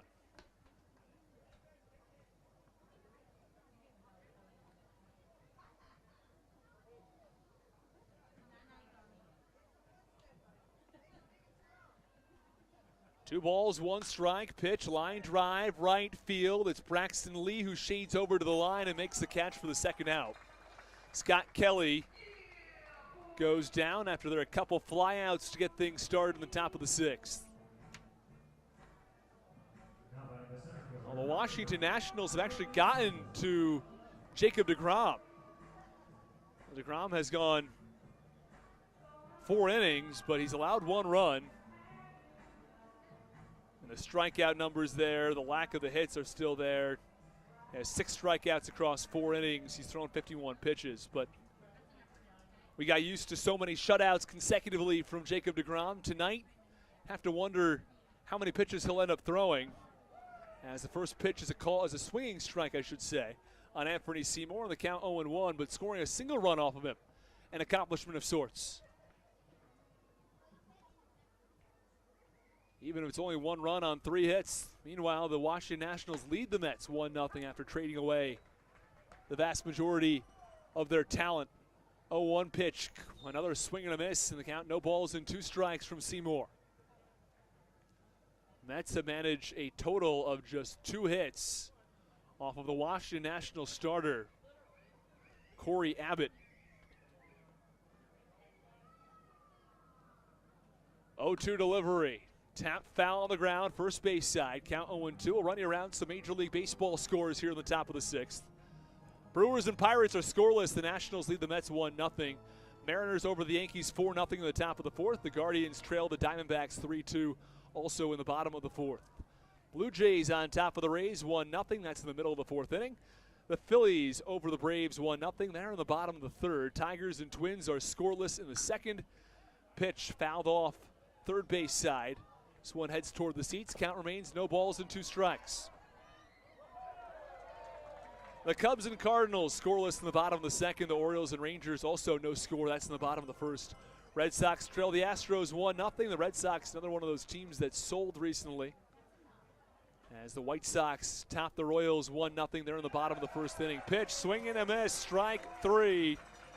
As Darrell Thompson finishes the top of the 6th with another K. Across 6 innings, he's faced 19 batters. He's retired 18 as we go to the bottom of the 6th in the Hometown Real Estate Broadcast Network.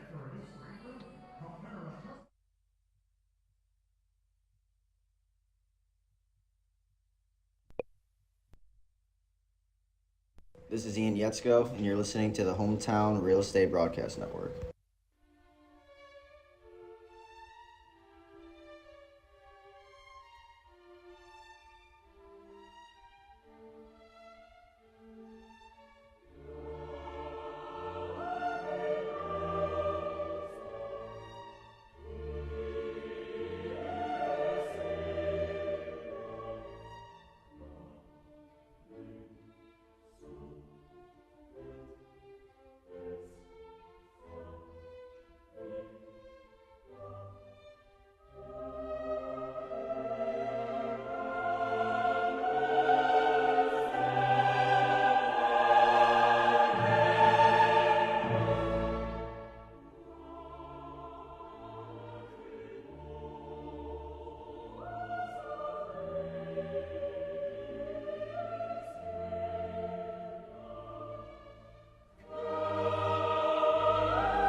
Oh, Blue Crabs send 6, 7, and 8 to the plate in the bottom of the 6th inning. They have some insurance runs to work with after the 2-run home run from Braxton Lee back in the bottom of the 5th inning. It's a 4-1 lead for the Blue Crabs. And the Dirty Birds go to the bullpen as Ryan Lawler enters the ball game. First pitch from the lefty. Low and away, and the count 1 ball and no strikes.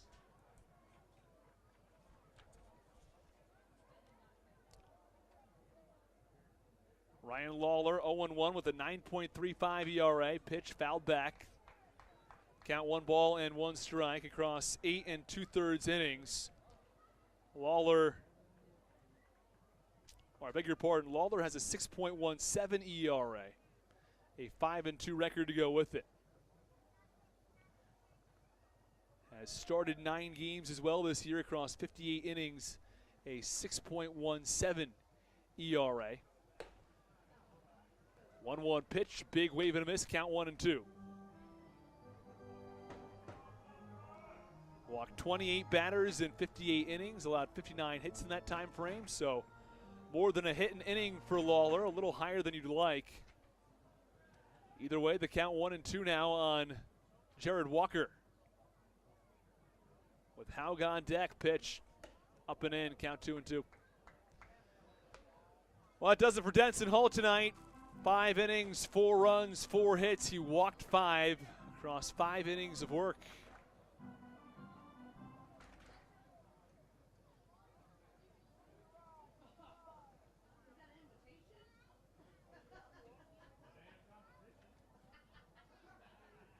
Two balls, 2 strikes. Nobody out. Pitch low, and the count 3-2.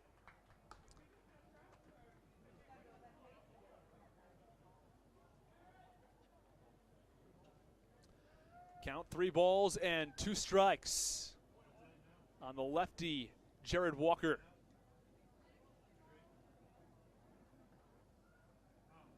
Here's the 3-2. Up and in, it's ball 4.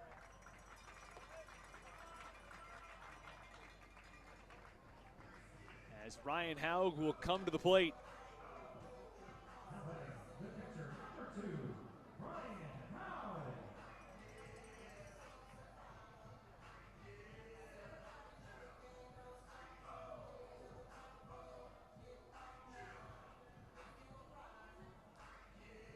No action in the Blue Crabs bullpen after 6 innings of work from Darryl Thompson.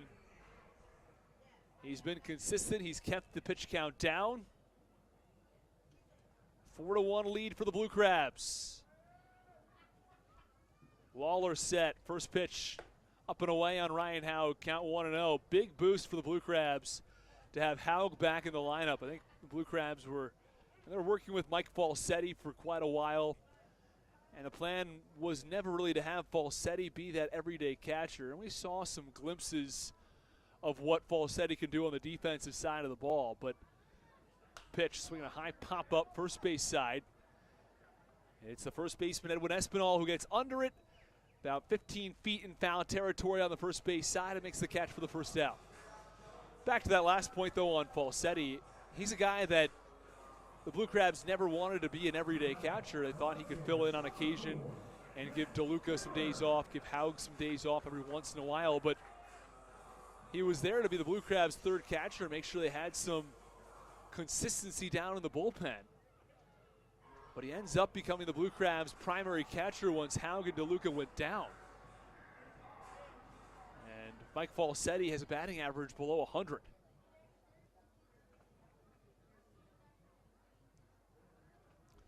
DeLuca also appears to be getting close. We saw him earlier today catching some pitches for warm-ups from Darryl Thompson. Was catching some bullpens more recently.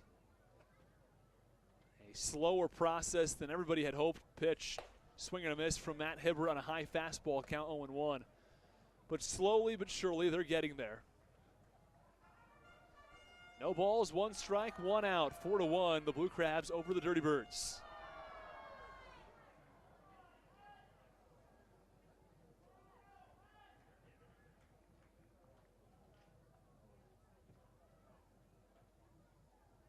Oh, 1 pitch. Swing and a miss. Another high fastball. That one up and in on Hibbert, but he swings through it in the count 0-2. Hibbert's been hitting well recently, but tonight he's 0 for 2. With that said, a very hard ground out to third and a hard line drive to right center. Both of those came off of Denson Hull.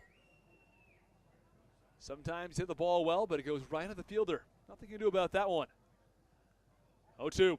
Away, count 1-2. Blue Crabs 4, Dirty Birds 1. 2 runs for the Blue Crabs in the first, 2 in the fifth. That's how we arrive here at a 4-1 lead for the Blue Crabs. Dirty Birds have scored just 1 run. That came back in the 4th inning. They've left nobody on base. Thompson has faced just 1 more than the minimum. 1-2 pitch, swing and a miss, and a pitch low in the dirt with first base occupied. Hibbert's got nowhere to go, and they're 2 away.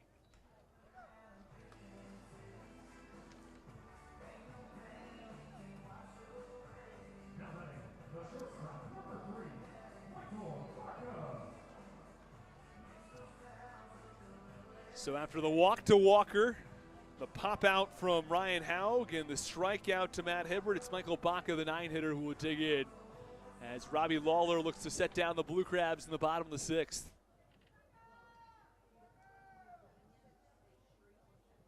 Blue Crabs had 9 total base runners off of the starter Denson Hull. Pitch is up and away, count 1 ball and no strikes.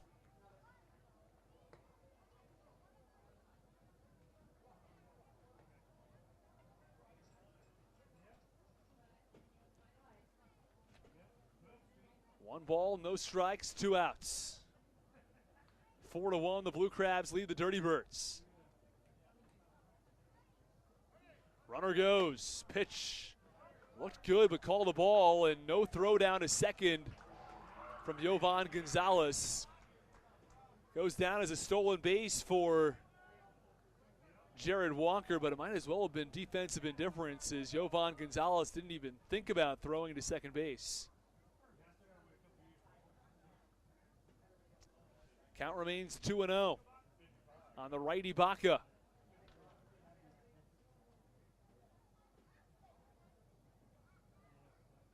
Here's the pitch. Up and away, count 3-0. 3 balls, no strikes, 2 outs in the bottom of the 6th inning.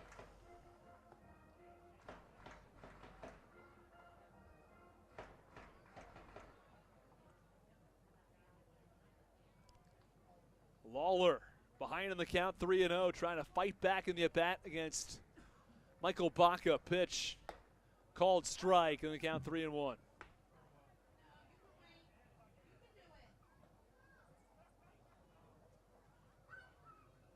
Well, Jack Sundberg is on deck.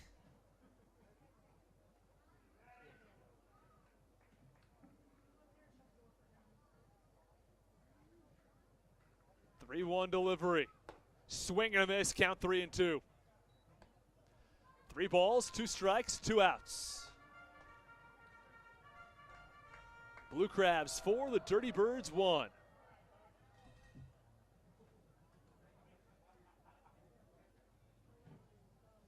Lawler, who fell behind in the count, 3-0, has evened the count now. It's a full count at 3-2. Walker off of second. He walked, he stole second. He pumps and steps off.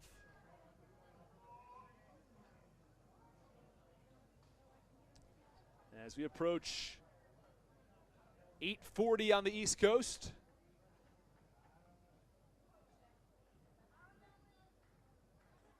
Lawler. Here's the 3-2 pitch. Swing and a miss, strike 3. Baca down on strikes to end the bottom of the 6th inning. Well, the Blue Crabs strand 1 on second at the end of 6 innings of play. It's the Blue Crabs 4. It's the Dirty Birds 1 on the Hometown Real Estate Broadcast Network.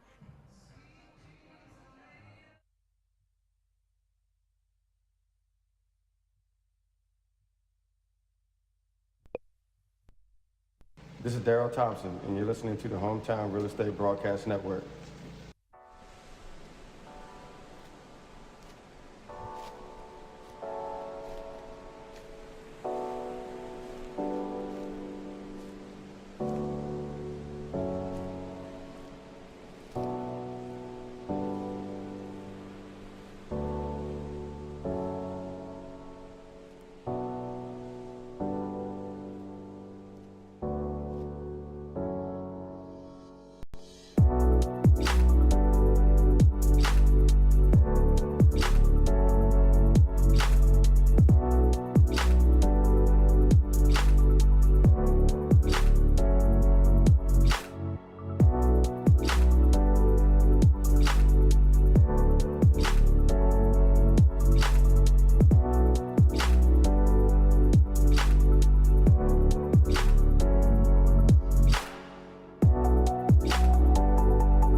we are back in the top of the 7th inning. The first pitch was in there for a called strike.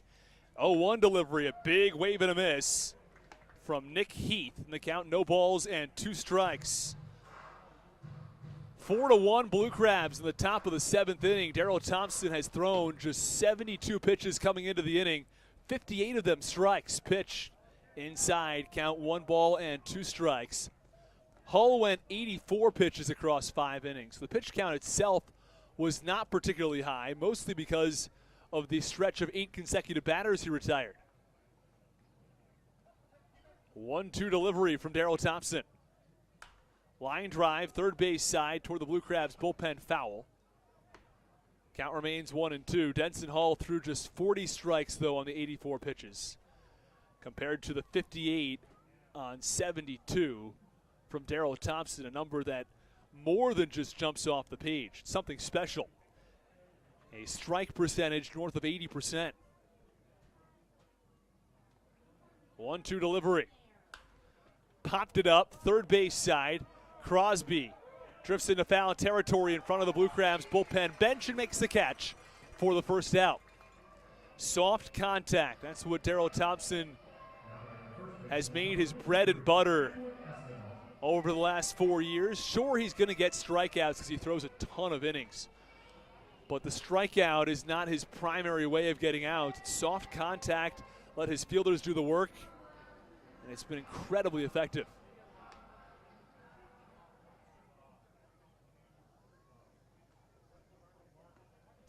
One out, top 7. Here's Edwin Espinal. Pitch is a called strike on the outside corner, count 0-1.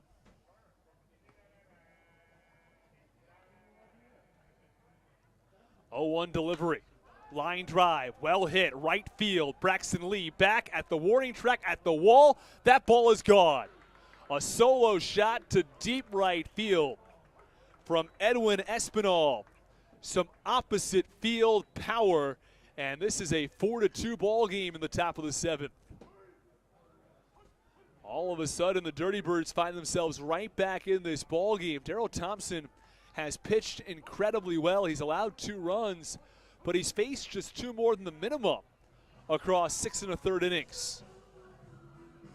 The minimum over 6 1/3 would be 19 up, 19 down. He's faced 21 batters across 16 1/3 innings. So 19 outs on 21 batters. Very impressive stuff from Thompson, but it just so happens the Dirty Birds have made those base runners count, or made those hits count at least. Both are extra base hits. Pitch, swing and a miss. Hard fastball and a hard swing and a miss from Alfredo Gonzalez. No action in the Blue Crabs bullpen. The pitch count still too low from Thompson, I'd imagine. But it's still sort of hard to try to figure out who the Blue Crabs might go with in the 8th and 9th, or maybe just the 9th. Pitch, line drive, well hit, third base side, foul over the Legends Club. That one had some serious distance on it. If it was maybe 50 feet to the right, it was in the playing field, it probably catches the mini monster. Might get over, honestly. Either way, very well hit ball off the bat of Alfredo Gonzalez. This is a 4-2 ball game now after Edwin Espinal goes deep to right. Thompson, 0-1, or 0-2 I should say. That's outside, count 1-2. Well, Heath got things started popping out to third base, but Edwin Espinal, the Oppo taco shot, solo home run. Called strike 3, a breaking ball on the inside corner. Gets Alfredo Gonzalez looking. And here will come Diego Goris.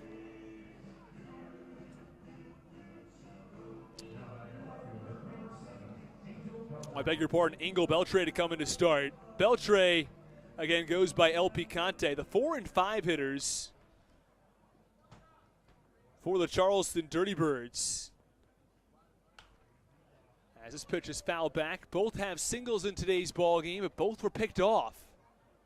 Beltre was back picked at second base. That came back in the fifth inning. And meanwhile, Alfredo Gonzalez caught stealing second, and that came way back in the third. Thompson comes set.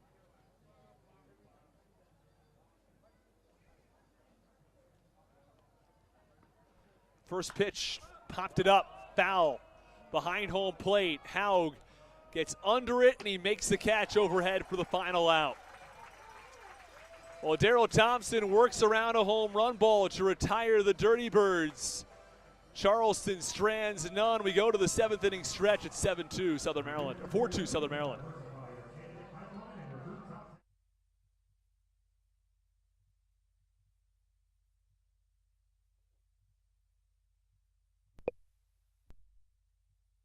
This is Braxton Lee, and you're listening to the Hometown Real Estate Broadcast Network. Are you in the market for a new roof? Well, give William Richmond Inc. a call and get serviced by Southern Maryland's premier roofing contractor. Locally owned and operated, William Richmond Inc. is licensed, bonded, and insured, and has a 5-star rating on HomeAdvisor. They care about their work almost as much as they care about your home. Call 443-432-3426 today for a free estimate, or go to williamrichmondinc.com. Don't forget to mention the Blue Crabs and save 10% on any service.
We get underway in the bottom of the seventh inning. The first pitch misses away for ball one on Jack Sundberg. Glad to have you with us on the Hometown Real Estate Broadcast Network. 4-2, the Blue Crabs lead the Dirty Birds. Pitch, line drive, foul to the netting, and the count 0-1, or 1-1. Going to work on getting that center field camera back up and ready for you all.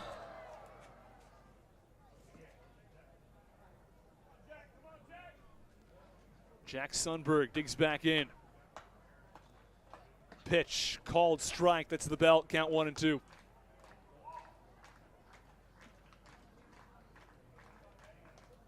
One ball, 2 strikes. Nobody out. Here's the pitch. Fouled off. Third base side.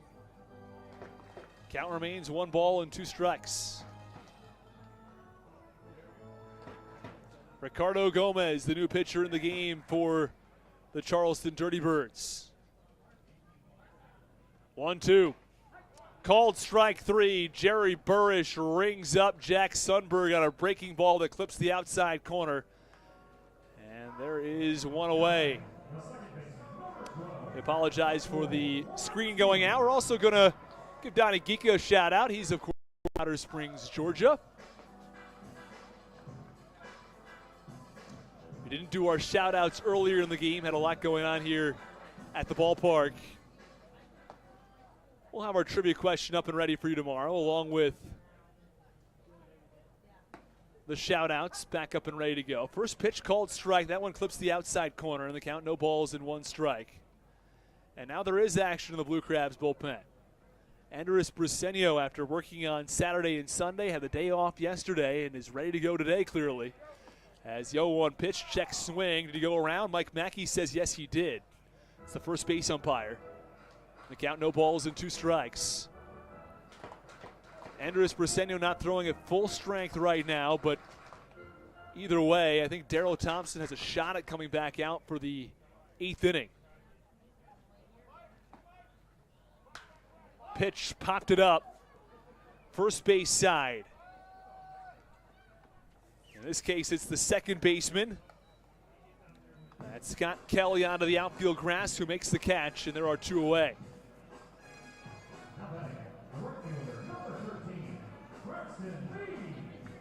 And Braxton Lee comes to the plate. Lee, the reason the Blue Crabs have a 2-run lead. He had a 2-run home run back in the 5th. That's the difference in this ball game right now.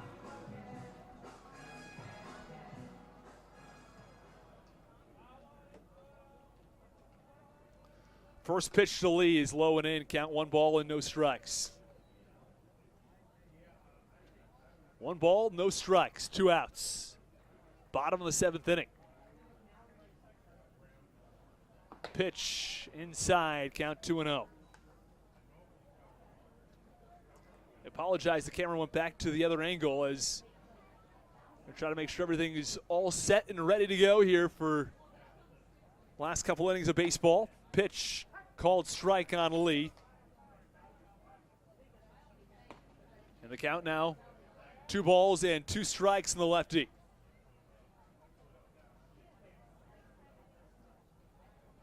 Two-two pitch on the ground through the right side for a base hit. A 2-out single for Braxton Lee. There's 1 on with 2 outs for Southern Maryland. David Harris will come to the plate.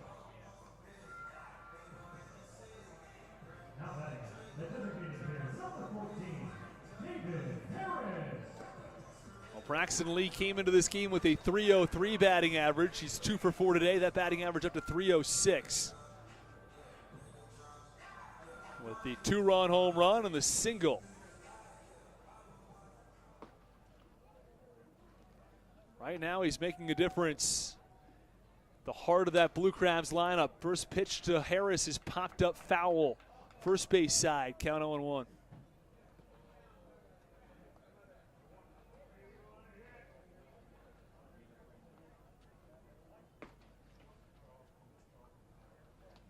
Harris waves the bat behind his helmet. Pitch inside. Count 1 ball and 1 strike. 1 ball, 1 strike, 2 outs. Bottom 7.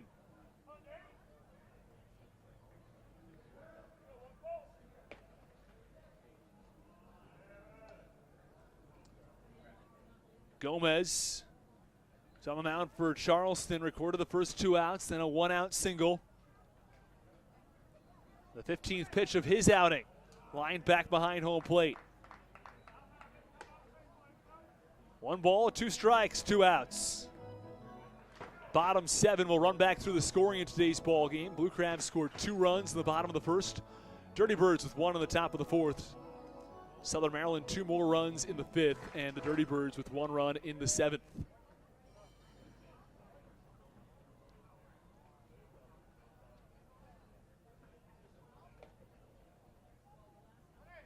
Runner goes, pitch is low, throw down to second is not in time. Oh, I beg your pardon, they called him out on strikes. David Harris called out on a low strike 3 call right at the knees, I guess, from Jerry Burish. So while Braxton Lee took off for second, the point is moot as the Blue Crabs leave 1 runner on base at the end of 7 innings of play. It's Southern Maryland 4. It's the Dirty Birds 2 on the Hometown Real Estate Broadcast Network.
We are back in the top of the 8th inning. First pitch is low for ball one, and the count 1 ball and no strikes. It is Darryl Thompson back out on the mound here in the 8th inning as Diego Goris steps back in. 1-0 pitch to Goris. Ground ball over towards shortstop, fielded above the belt by Baca. He fires to first. There's one away. One away in the top of the 8th inning. It took just 2 pitches for Darryl Thompson to record 1 out. The pitch count still not particularly high on Thompson. 86 pitches across 7 innings. Now 87 pitches across 7 1/3 innings. So a lot to be said for that. Also 70 strikes, just 17 balls. Nearly an 81% strike rate. Pitch called strike. And the count 0-1 on Yovan Gonzalez. Gonzalez 0 for 2 so far today. 0-1 pitch looks good, but it's called a ball, maybe a little away. Count 1 ball and 1 strike. On the righty catcher. 1-1 offering. Foul back, count 1-2. And now in the case of Andres Briseño, it's kind of hard to figure out what the Blue Crabs are going to do here, because if Darryl Thompson sails through this 8 without an issue, you've gotten Briseño up, presumably for him to come into the game, and then you got to sit him down and go to Latos unless you stick with Briseño for the 9th. 1 ball, 2 strikes, 1 out. The base paths are empty. Blue Crabs 4 runs on 5 hits. The Dirty Birds 2 runs on 4 hits. 1-2 pitch is dribbled foul, third base side. Count remains 1-2.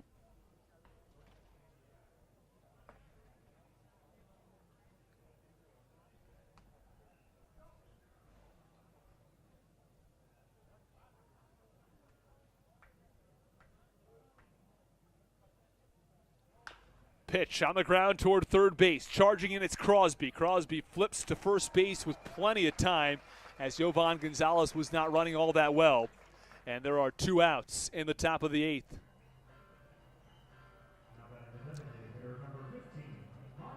And here comes Miles Williams, who's 0 for 2 today as well. It's a consistent theme for the Charleston Dirty Birds, who have mustered 4 base runners across 7 2/3. Thompson has thrown 92 pitches across 7 2/3 innings. Pitch, that one's upstairs. An average of 12 pitches per inning on the dot. That is an incredibly efficient number. 1-0 pitch, that's upstairs, count 2-0. Very rare today to see Darryl Thompson throw 2 balls to a batter, let alone consecutive balls to start an at-bat. 2-0 pitch to Williams. Wave and a miss, count 2-1.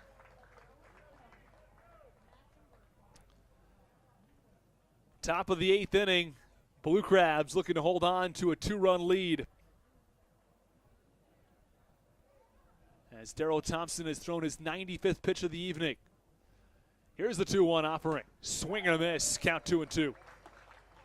2 balls, 2 strikes, 2 outs. Top of the 8th, Dirty Birds trail by 2.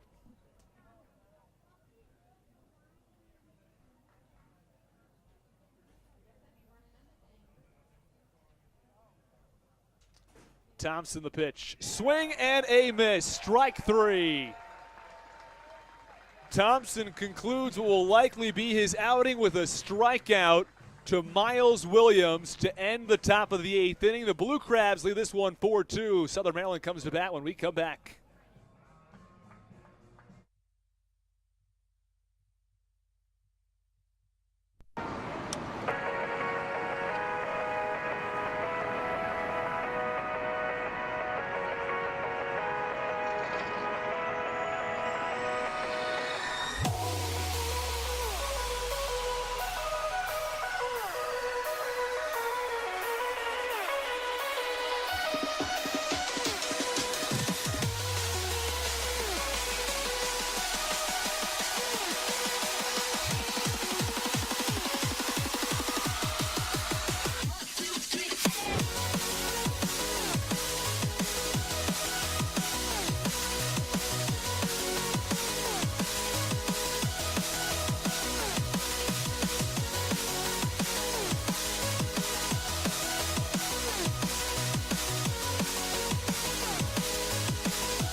Alex Crosby comes to the plate with nobody out in the bottom of the 8th inning. There is some action in the Blue Crabs bullpen as Matt Latos is up and throwing.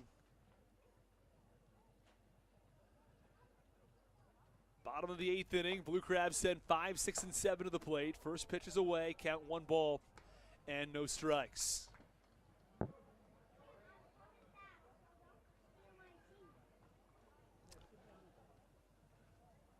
One 0 delivery, called strike, count 1 ball and 1 strike now on Crosby. Crosby, Walker, and Hibbert due up in the 8th. Pitch a little bit upstairs. Count 2 balls and 1 strike. I beg your pardon, Ryan Haug will bat third. Haug is followed by Hibbert in the Blue Crabs order tonight. Pitch popped it up behind home plate, and the count 2 balls and 2 strikes. The Blue Crabs making a number of changes in their lineup tonight, welcoming back 2 key parts in Ryan Haug and David Harris.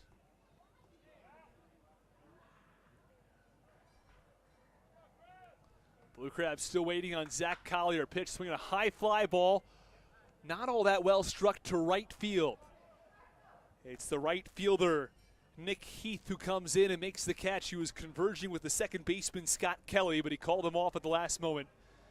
But the sky-high pop-up retires Alex Crosby, and it brings Jared Walker to the plate with 1 out in the bottom of the 8th.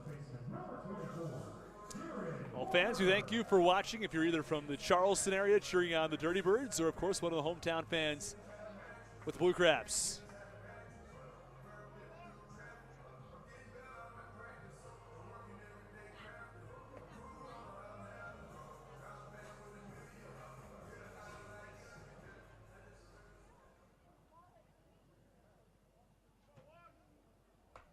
First pitch, low and in the count 1 ball and no strikes on Alex Crosby. Crosby to be followed by Haug. I beg your pardon, on Jared Walker. Walker to be followed by Haug. 1-0 pitch. Inside, count 2-0. We've seen Matt Latos hit recently. We have not seen him pitch in just about a week.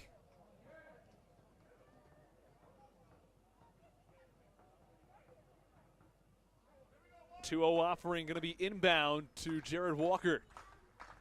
Low and in. Check swing, the motion down to third base, but Rob Massaro says no, he didn't go around. Count 3-0. Back to that last point. Matt Latos came in as a pinch hitter on Saturday night in front of a packed crowd as the Blue Crabs had nobody left on the bench. Lined a single towards center field as he pinch hit for Endris Briseño. Blue Crabs were down by 2 with the runner on second base. Pitch upstairs is ball 4. And Ryan Haug will come to the plate.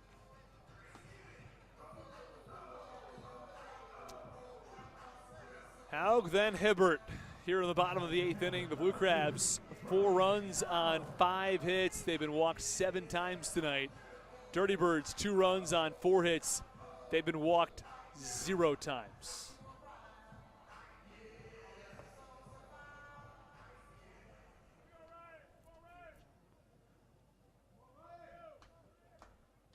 Four hits for the Dirty Birds, 2 singles. Both of them were either picked off or caught stealing. First pitch called strike on the inside corner, the count 0-1. The other 2 were a double and a solo home run. Anthony Seymour hit the double. He later came around to score, and that's how the Dirty Birds have 2 runs tonight. Nobody left on base all night long. One of the balls from the bullpen has entered the field of play out in left field, so Matt Latos, who's not in any particular hurry, walks out there slowly and picks it up. No balls, 1 strike, 1 out.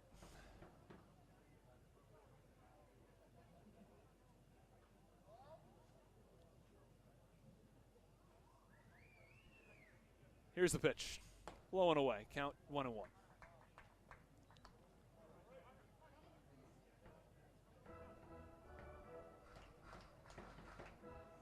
Ryan Haug takes a couple of practice swings.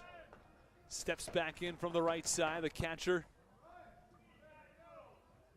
Playing in his first game in over a week. Pitch fouled back in the count. 1 ball and 2 strikes. Awfully hard to pick up where you left off as a catcher in that position. Ryan Haug last played on the 26th of July. That was in Lancaster where he injured his wrist, and it's been a slow process getting him back to 100%. He was day-to-day for a few days, looked like he'd be ready to go, wasn't quite ready, and here he is. First game against the Dirty Birds, and he is finally good to go. Pitch, line drive, well struck to right, but it's right at Nick Heath, who now takes 2 steps in and makes the catch for the second out. Well, solid piece of hitting that time from Haug, but right at the right fielder Heath. And Matt Hibbert comes to the plate. Runner on first base and 2 outs. Matt Hibbert looking for his first hit tonight. Hard ground ball to third, a hard line out to right. But he also struck out his last time up at a pitch in the dirt.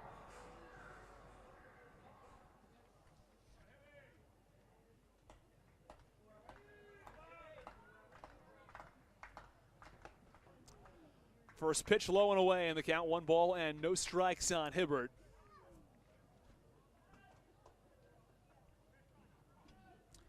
As Isaac Sanchez looks to get out of the inning for the Dirty Birds without any further damage. Well, Briseño has sat down, pitch upstairs, count 2-0. The idea, I guess, was to get him up and going in case Darrell Thompson ran into trouble. Well, he didn't. So Briseño got up, and now he sits down. 0.72 ERA and his 0.8 whip stand out, to say the least. Pitch, line drive, very well struck to deep center field. This one sends Seymour back. He's in front of the warning track where he makes the catch. That kind of night for Matt Hibbert. 3 very well-hit balls, but all 3 of them tracked down by either the outfield or the third baseman, Alfredo Gonzalez. Well, that ends the 8th inning. The Blue Crabs have 1 base runner. They strand 1 at the end of 8. It's 4-2 Blue Crabs in the Hometown Real Estate Broadcast Network.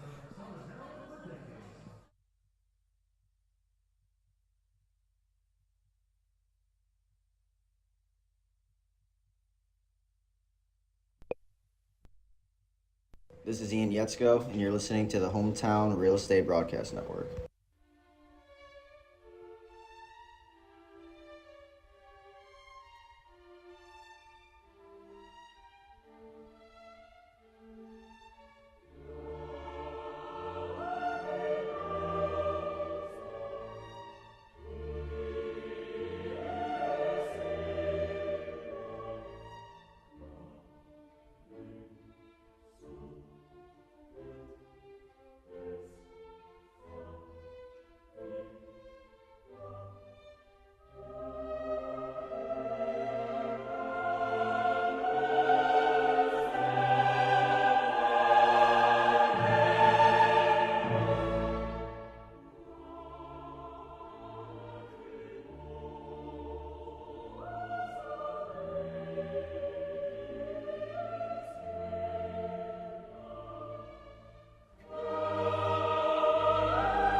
Well, Blue Crabs pitching has kept the Dirty Birds in check tonight. Just 2 runs on 4 hits for Charleston.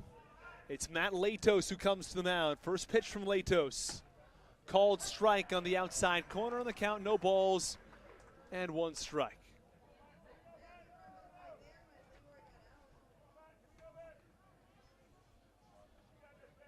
Scott Kelly followed by Anthony Seymour and Nick Heath in the 9th inning.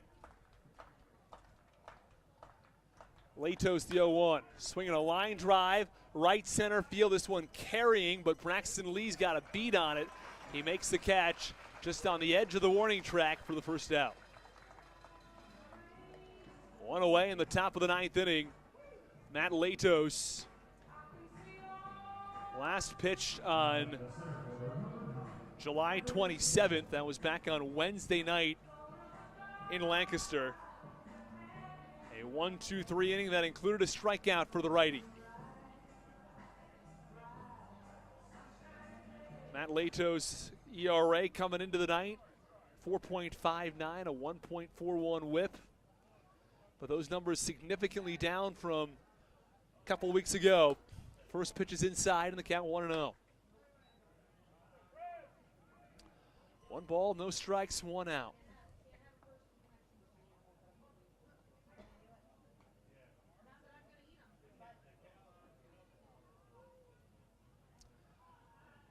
Latos, the 1-0 pitch. Called strike, count 1-1.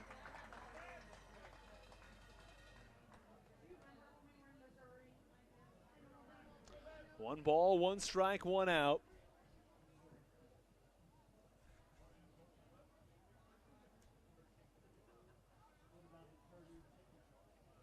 Pitch to Seymour. Ground ball foul back behind home plate. Count 1-2 on the lefty. Seymour doubled earlier in this ball game. Later came around to score, but for now, it's Matt Latos pounding the strike zone, getting ahead in the count. Ahead 1-2 on Seymour.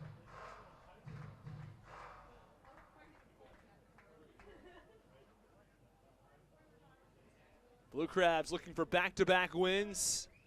Starting the series against Charleston on the right note. Here's the 1-2. Swinging a high fly ball. Shallow center field. It's Sundberg who comes in and makes the catch. Head high for the second out.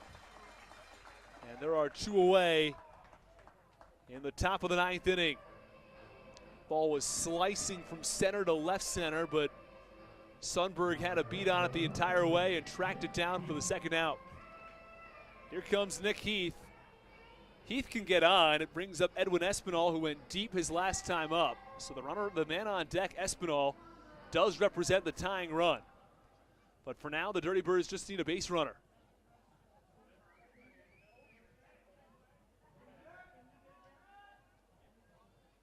First pitch, breaking ball, called strike. Count no balls and 1 strike on Heath. Well, Latos has induced a couple of flyouts. Now ahead in the count, 0-1 on the 2-hitter, Nick Heath. Pitch. Check swing, did he go? No, he did not. Pitch was low in the dirt, nicely scooped by Ryan Haug. And Ryan Haug has been a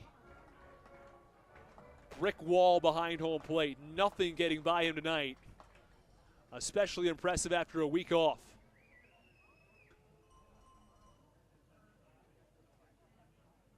1-1 pitch from Latos. Low and in, again scooped by Haug, count 2-1.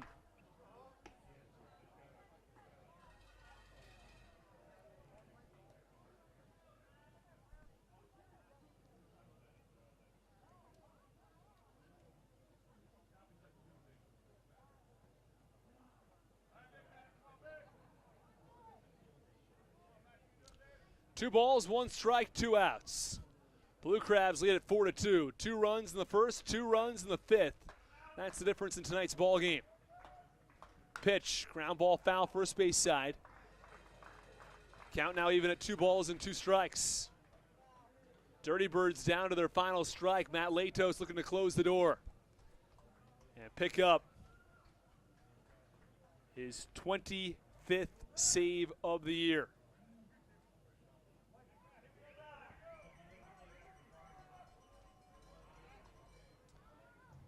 Leto set at the chest. 2-2 pitch. Low and in, nicely blocked and kept in front of him by Haug in the count. 3 balls and 2 strikes. 3 balls, 2 strikes, 2 outs. So we are at 9:20 in the evening.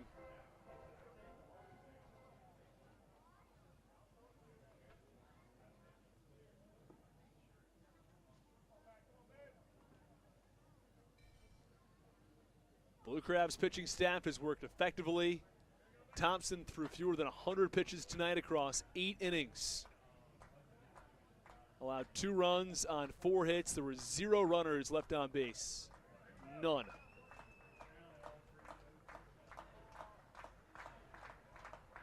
The 3-2 pitch from Latos. In the dirt, that's ball 4. And Nick Heath walks. That's not the most important part per se, though, because Edwin Espinal now comes to the plate. Espinal homered his last time up, and he represents the tying run. Well, Heath is on first base as the Dirty Birds try to get themselves back into this ball game with 1 swing of the bat. Some people talk about a bloop and a blast. A walk and a blast would tie this game for Charleston. Latos from the rubber. First pitch. That's low, and it gets past Haug. And advancing from first to second, it's Heath. Absolutely no reason for Heath to do anything other than advance to second base to get rid of the force out at second base. As at this point, Heath only matters if the next runner can score. Otherwise, Heath is a third out. No reason trying to push things.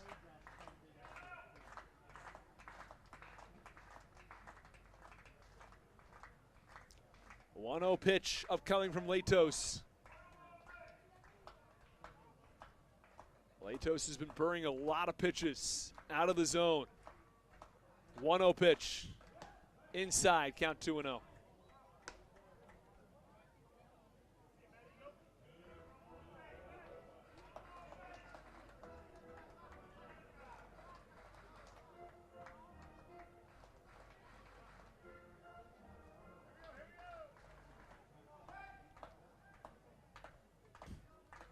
Runner on second, 2 outs. 4-2 Blue Crabs. Here's the pitch. Called strike. Count 2-1. Hard fastball from Latos right down the middle. Daryl Thompson goes 8 innings tonight. He's paved the way for the Blue Crabs. The Bats have picked him up enough to give the Blue Crabs a 2-run lead. Harris and Crosby combining in the first inning. And a Braxton Lee 2-run shot in the 5th. 2-1, swinging a line drive, deep left center field, back to the warning track at the wall. Edwin Espinal has tied the game.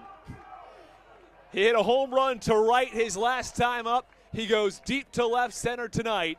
In the bottom of the 9th inning for his 2nd home run of the game, Espinal has tied it at 4. We talked about this earlier in the at-bat that Edwin Espinal went deep to right center his last time up, and that he represents the tying run. He goes deep to left center here in the top of the 9th. This ball game's tied at 4.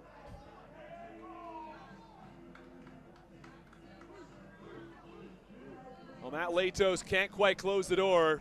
Gets the first 2 outs, and then from there things go sideways. Well, we might have extra innings here tonight. The Blue Crabs are going to try to find a way back in the bottom of the 9th inning. Well, just when it looked like Southern Maryland was all set, Latos walks Heath. He allows a 2-run shot to Edwin Espinal. This ball game's tied at 4. First pitch, low and away, count 1-0.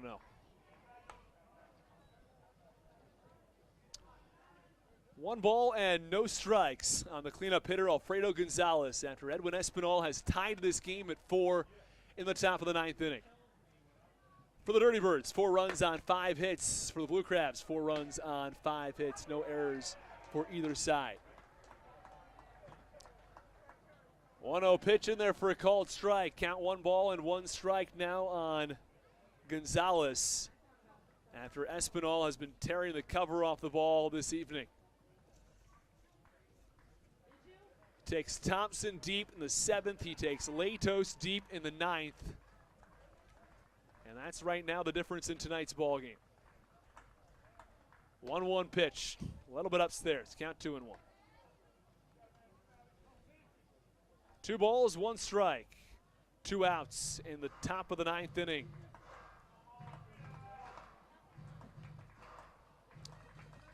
Edwin Espinal played in Mexico earlier this year, hit 3 home runs in Mexico. It's his first home run, though, with the Dirty Birds.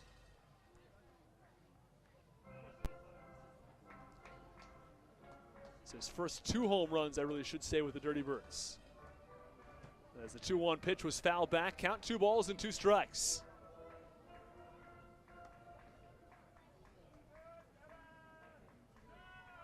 Two balls, 2 strikes, 2 outs. Pitch, swinging a high fly ball, shallow center field. It's Sundberg who moves in and makes the catch just above his left shoulder for the final out. The Dirty Birds score 2 runs. They've tied the game at 4. The Blue Crabs look to pick up the win in the bottom of the 9th.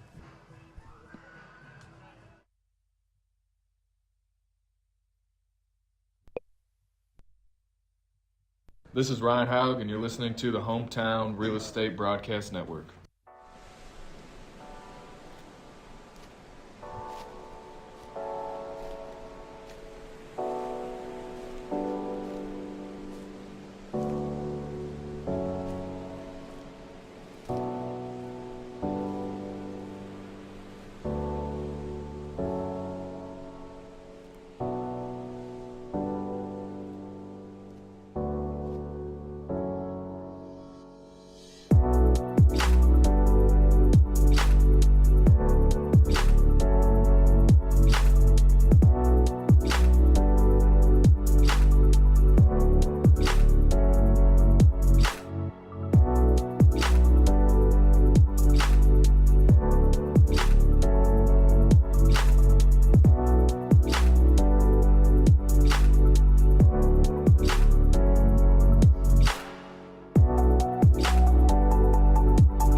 We are back in the bottom of the 9th inning in a 4-4 ball game, and Kevin Siegrist has entered the ball game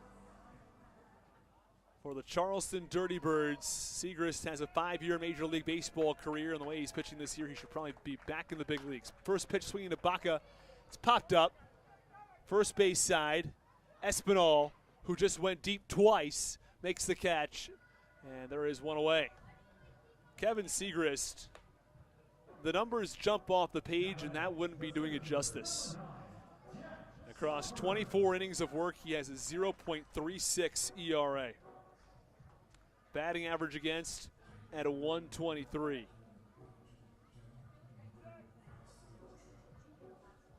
He's walked 8 batters. He's allowed 10 hits. His whip is at 0.75. Pitch to Haug. It's a little bit low and away, and the count 1-0. Seems like Briseño and Segris might be duking it out here down the stretch for the pitcher of the year. Briseño's thrown significantly more innings, which makes it more impressive, but still, pitch called strike, and the count 1-1 strike. You have to wonder also, we go into extra innings here. I think Briseño would be the first guy up, but Baker's also walking around down the left field line. Do they go to Segris for 2 innings? It's a possibility. 1-1 pitch. Called strike, count 1-2.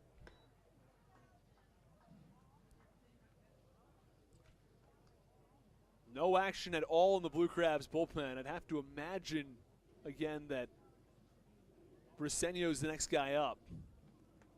He was warming earlier. 1-2 pitch. Upstairs, count 2-2.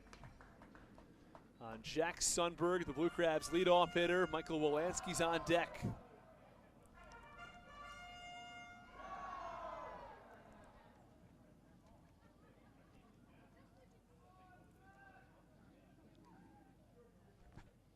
Pitch to Sundberg on the lefty-lefty matchup. Line drive foul, third base side. Count remains 2-2 strikes, and the Blue Crabs leadoff hitter. Patrick Baker throwing the ball against the wall, the weighted ball that is, over by the Blue Crabs bullpen, just trying to get his arm up and ready in case the time calls. I wouldn't think that would be till the 11th, but it's hard to tell. 2-2 pitch, swing and a miss, strike 3. As Jack Sundberg goes down on strikes. And there are 2 away in the bottom of the 9th inning for Michael Wolanski. Well, Michael Wolanski does not have a hit yet tonight. He came in hitting .313. He has had some outstanding peaks. He's also had some lower valleys this year. He's currently going through a bit of a slump. Did have hits in all those 3 games against the High Point Rockers. Was 1 for 4 on each day.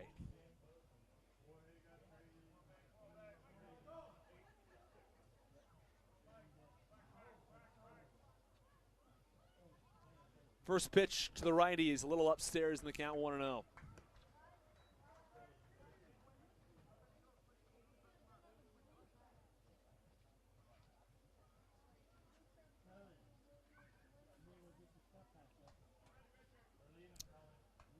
Lee on the on-deck circle. If Wolanski can get on, count 1-0. Pitch, wave and a miss. Segrist, as advertised, he's been outstanding. 1 ball, 1 strike, 2 outs. As the Blue Crabs surrendered 2 runs in the top of the 9th, Matt Latos couldn't pick up the save. And unless the Blue Crabs can muster a 2-out rally, we'll be headed to extras. Pitch, swing and a miss, count 1-2. Hard breaking ball, low and in. I mean, Segrist' stuff is outstanding. No action at all, still in the Blue Crabs bullpen. I would have thought that Briseño would be at least keeping loose, but he's not. 1-2 pitch, fouled off first base side. Count remains 1-2. I don't know if Latos is thought that he might go back out there for the 10th. I would certainly be stunned if so. The Blue Crabs really have to give themselves a good chance with a runner on second base and nobody out. See where that leaves their bullpen. And Briseño has been a guy who could potentially hold them over. 1-2 pitch, swing and a miss, strike 3. I guess we'll have to see what's coming in the top of the 10th. It's a 4-4 ball game from Regency Furniture Stadium.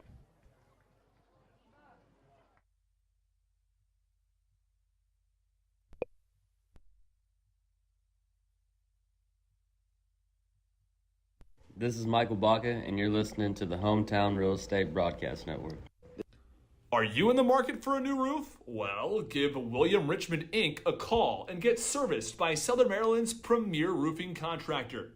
Locally owned and operated, William Richmond Inc. is licensed, bonded, and insured, and has a 5-star rating on HomeAdvisor. They care about their work almost as much as they care about your home.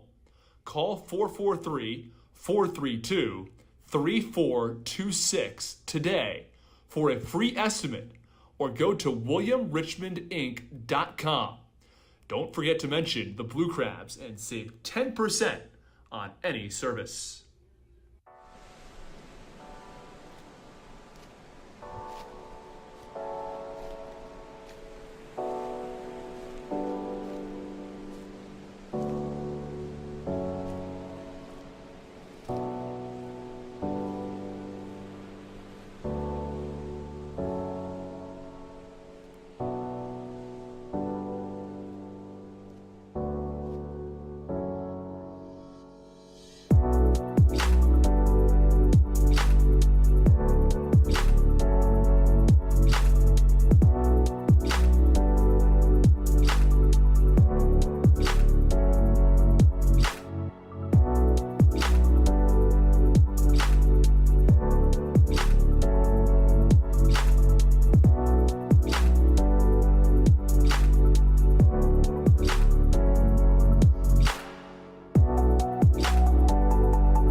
Well, Matt Latos is back out for the top of the 10th inning. First pitch swinging from Anthony Seymour.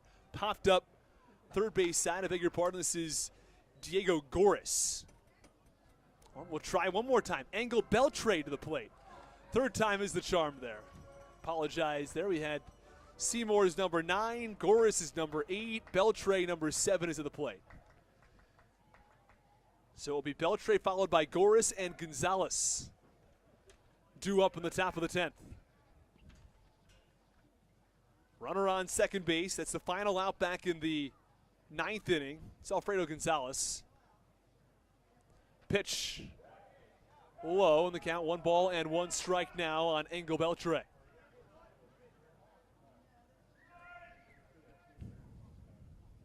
One ball, 1 strike, nobody out.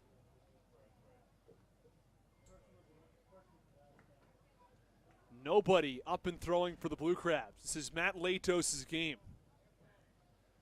He blew the save back in the top of the 9th on a 2-run home run. He's back out. Pitch, line drive right back to the mound. It's caught. It deflected off of his glove, off of his hand, and then back into his glove. And there's 1 away. Oh, Blue Crabs catch a bit of a break on that first line out back to the mound. There's 1 away with the runner on second base. After blowing the save in the top of the 9th, Matt Latos trying to get back on the right track. He allowed 2 runs on a 2-run shot to Edwin Espinal, who has been hitting the cover off of the ball. Went deep to right center. He goes deep to left center in the 9th. Here's Diego Goris. First pitch, swing and a miss. Fastball just off the outside corner. But a wave and a miss from Diego Goris. Goris, the shortstop's made some nice plays over on the defensive side. But he's still searching for his first hit today. Meanwhile, Alfredo Gonzalez has not moved from second. 0-1 pitch, line drive, right field, base hit. Gonzalez rounds third. Lee comes up, throwing the throw to the plate is maybe what might have been in time, but Howe dropped the ball. Either way, it's a 5-4 Dirty Birds lead. It's their first lead of the night, and it comes in the top of the 10th on an RBI single And meanwhile, Diego Goris to second. Well, Matt Latos allows the go-ahead run. I will say it is a little surprising to see the Blue Crabs go back to Latos in the 10th after he surrendered the 2-run home run in the 9th, especially considering the Blue Crabs had the off day yesterday. So everybody should be more or less well rested. And Andres Briseño was warming up earlier in the ball game. Pitch, that's upstairs. Count 1 ball and no strikes. And not to mention that he allowed the 2-run home run in the 9th. So the Blue Crabs find themselves trailing for the first time tonight in the top of the 10th. I'd imagine Kevin Segrist is the answer in the bottom of the 10th. And the 1-0 pitch is low, count 2-0. And when Kevin Segrist comes to the mound, even if there's a runner on second base to start things out, it's still incredibly difficult to get anything going off the guy who has a 0.74 whip. Those are numbers that Andres Briseño is behind. A 0.35 ERA. Pitch, swing and a miss, count 2-1. So Latos allows the 2 runs in the top of the 9th. He's allowed 1 here in the top of the 10th as Yovan Gonzalez is ahead in the count 2-1.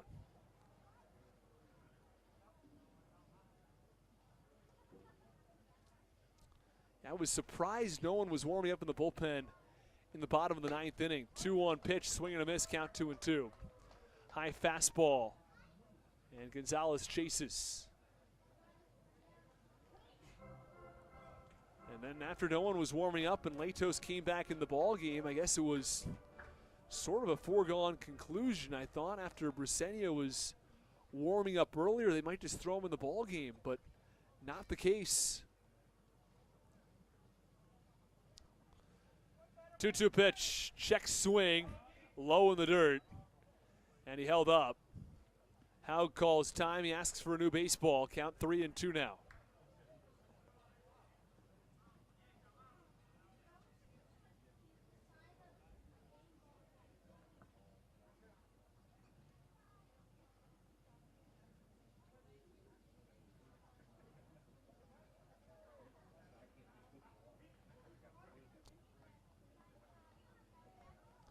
Three-two pitch, line drive, right field. This one falling. It's Lee who comes in and makes the catch.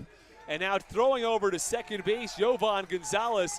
A bad base running mistake. I think he thought there were 2 outs. Lee tosses to second for the force out as Yovan Gonzalez was, or I beg your pardon, Diego Goris was headed to the plate. And that is the 3rd out as Matt Latos catches a bit of a gift as Goris is thrown out at second base on the force out. That ends the top of the 10th inning. The Dirty Birds have struck once. They lead it 5-4 as we go to the bottom of the 10th.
Well, Blue Crabs have a tall task here in the bottom of the 10th. They might be down by just one run, but Kevin Siegrist is out for his second inning of work.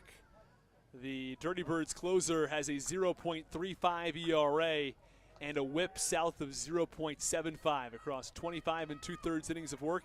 He's allowed one earned run. Pitch called strike on Braxton Lee, the outside corner, the count 0-1. He's not going to blow you away with velocity. He's not someone who's throwing 97, 98. He's 92. He'll top out at 93. But it's the additional stuff that he has that is one of the real difference makers. Pitch to Lee. Foul back. Count 0-2. Now, the other thing for the Blue Crabs here is they've got that runner on second base to start things out. Michael Wolanski is there. And if Braxton Lee can advance him to third base, all of a sudden David Harris comes to the plate. The runner on third and one out, and he's got a real opportunity to drive in a run. But right now, Siegrist ahead in the count 0-2. Pitch. Line drive, shallow center field. This ball is caught in center. Throw to second is in time. They've doubled off Wolanski. Oh my, backbreaker. That ball was falling quickly in center. Seymour picked it up. He fired into second base. And what was a bang-bang play at second, he's called out. And that force out at second base, very close play. From my vantage point up top, it looked as though Mike Mackey, the first base umpire, made the right call, but Wolanski was livid. He was convinced he was safe back at second base. The Dirty Birds have rallied from down 2 with 2 outs in the top of the 9th inning to tie it, and now are 1 out away from winning it with their stellar closer on the mound. Still have to deal with David Harris. First pitch on the ground, foul, third base side.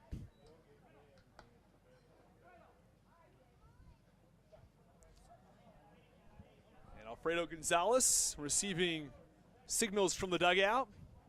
I guess he didn't get the signals. He's getting yelled at instead. He yelled Alfredo and told him to move over a little bit more toward the third base line, as Harris is known to pull the ball right down that third base line. 0-1 pitch is upstairs. Count 1-1. Blue Crabs not completely done yet. Of course, they've got Harris here. Be followed by Crosby, and if he gets on, try to steal a base, find a runner in scoring position with 2 outs, and maybe a couple of base hits is all they need. Pitch, line drive, foul. And the count 1-2, but Siegrist has only allowed 10 hits across 26 innings now. You've allowed 10 hits in 26 innings. You're down to your last batter. Your chances are not exactly spectacular. Count 1-2 on the righty Harris. Here's the 1-2. Check swing. Did he go? No, he did not. Count 2 balls and 2 strikes.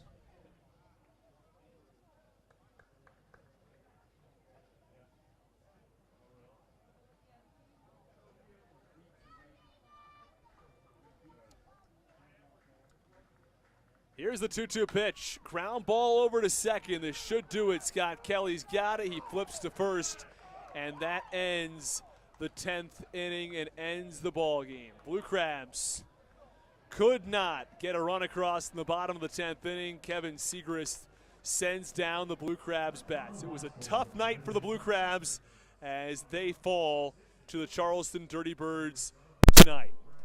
Well, let's run you back through a couple of key moments in the ball game as the Southern Maryland Blue Crabs fall tonight, as well as the pitching performances for the Blue Crabs. 8 innings from Thompson, 4 hits, 2 runs, 6 strikeouts. Latos, 2 innings, 2 hits, 3 runs, 2 earned, 1 walk, and the Blue Crabs fall 5-4. For Charleston tonight, Denson Hull gets the start, 5 innings, 4 hits, 4 runs, 4 earned. He walked 5, he struck out 3. Lawler came in from there, an inning of work, 2 strikeouts, he walked 1. Gomez, an inning, he allowed a hit, he struck out 2. Sanchez went an inning of work himself, no runs, no hits, he walked 1. And Kevin Siegrist, 2 perfect shutout innings. He struck out 2 batters along the way. Blue Crabs bats, who stood out tonight? Well, a couple of key pieces for the Blue Crabs tonight. As Braxton Lee was 2 for 5, hit the 2-run home run. David Harris 1 for 5, a deep double to dead center field.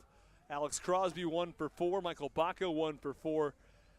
Jack Sundberg was 0 for 2 tonight. He had 2 runs scored on 3 walks, but that was it for the Blue Crabs tonight. They fall by a score of 5-4. They led with 2 outs in the bottom of the 9th inning, but Matt Lato surrenders a 2-run home run to Edwin Espinal to end the ball game. That's going to do it from us here at Regency Furniture Stadium. The Blue Crabs back in action tomorrow at 6:35 p.m.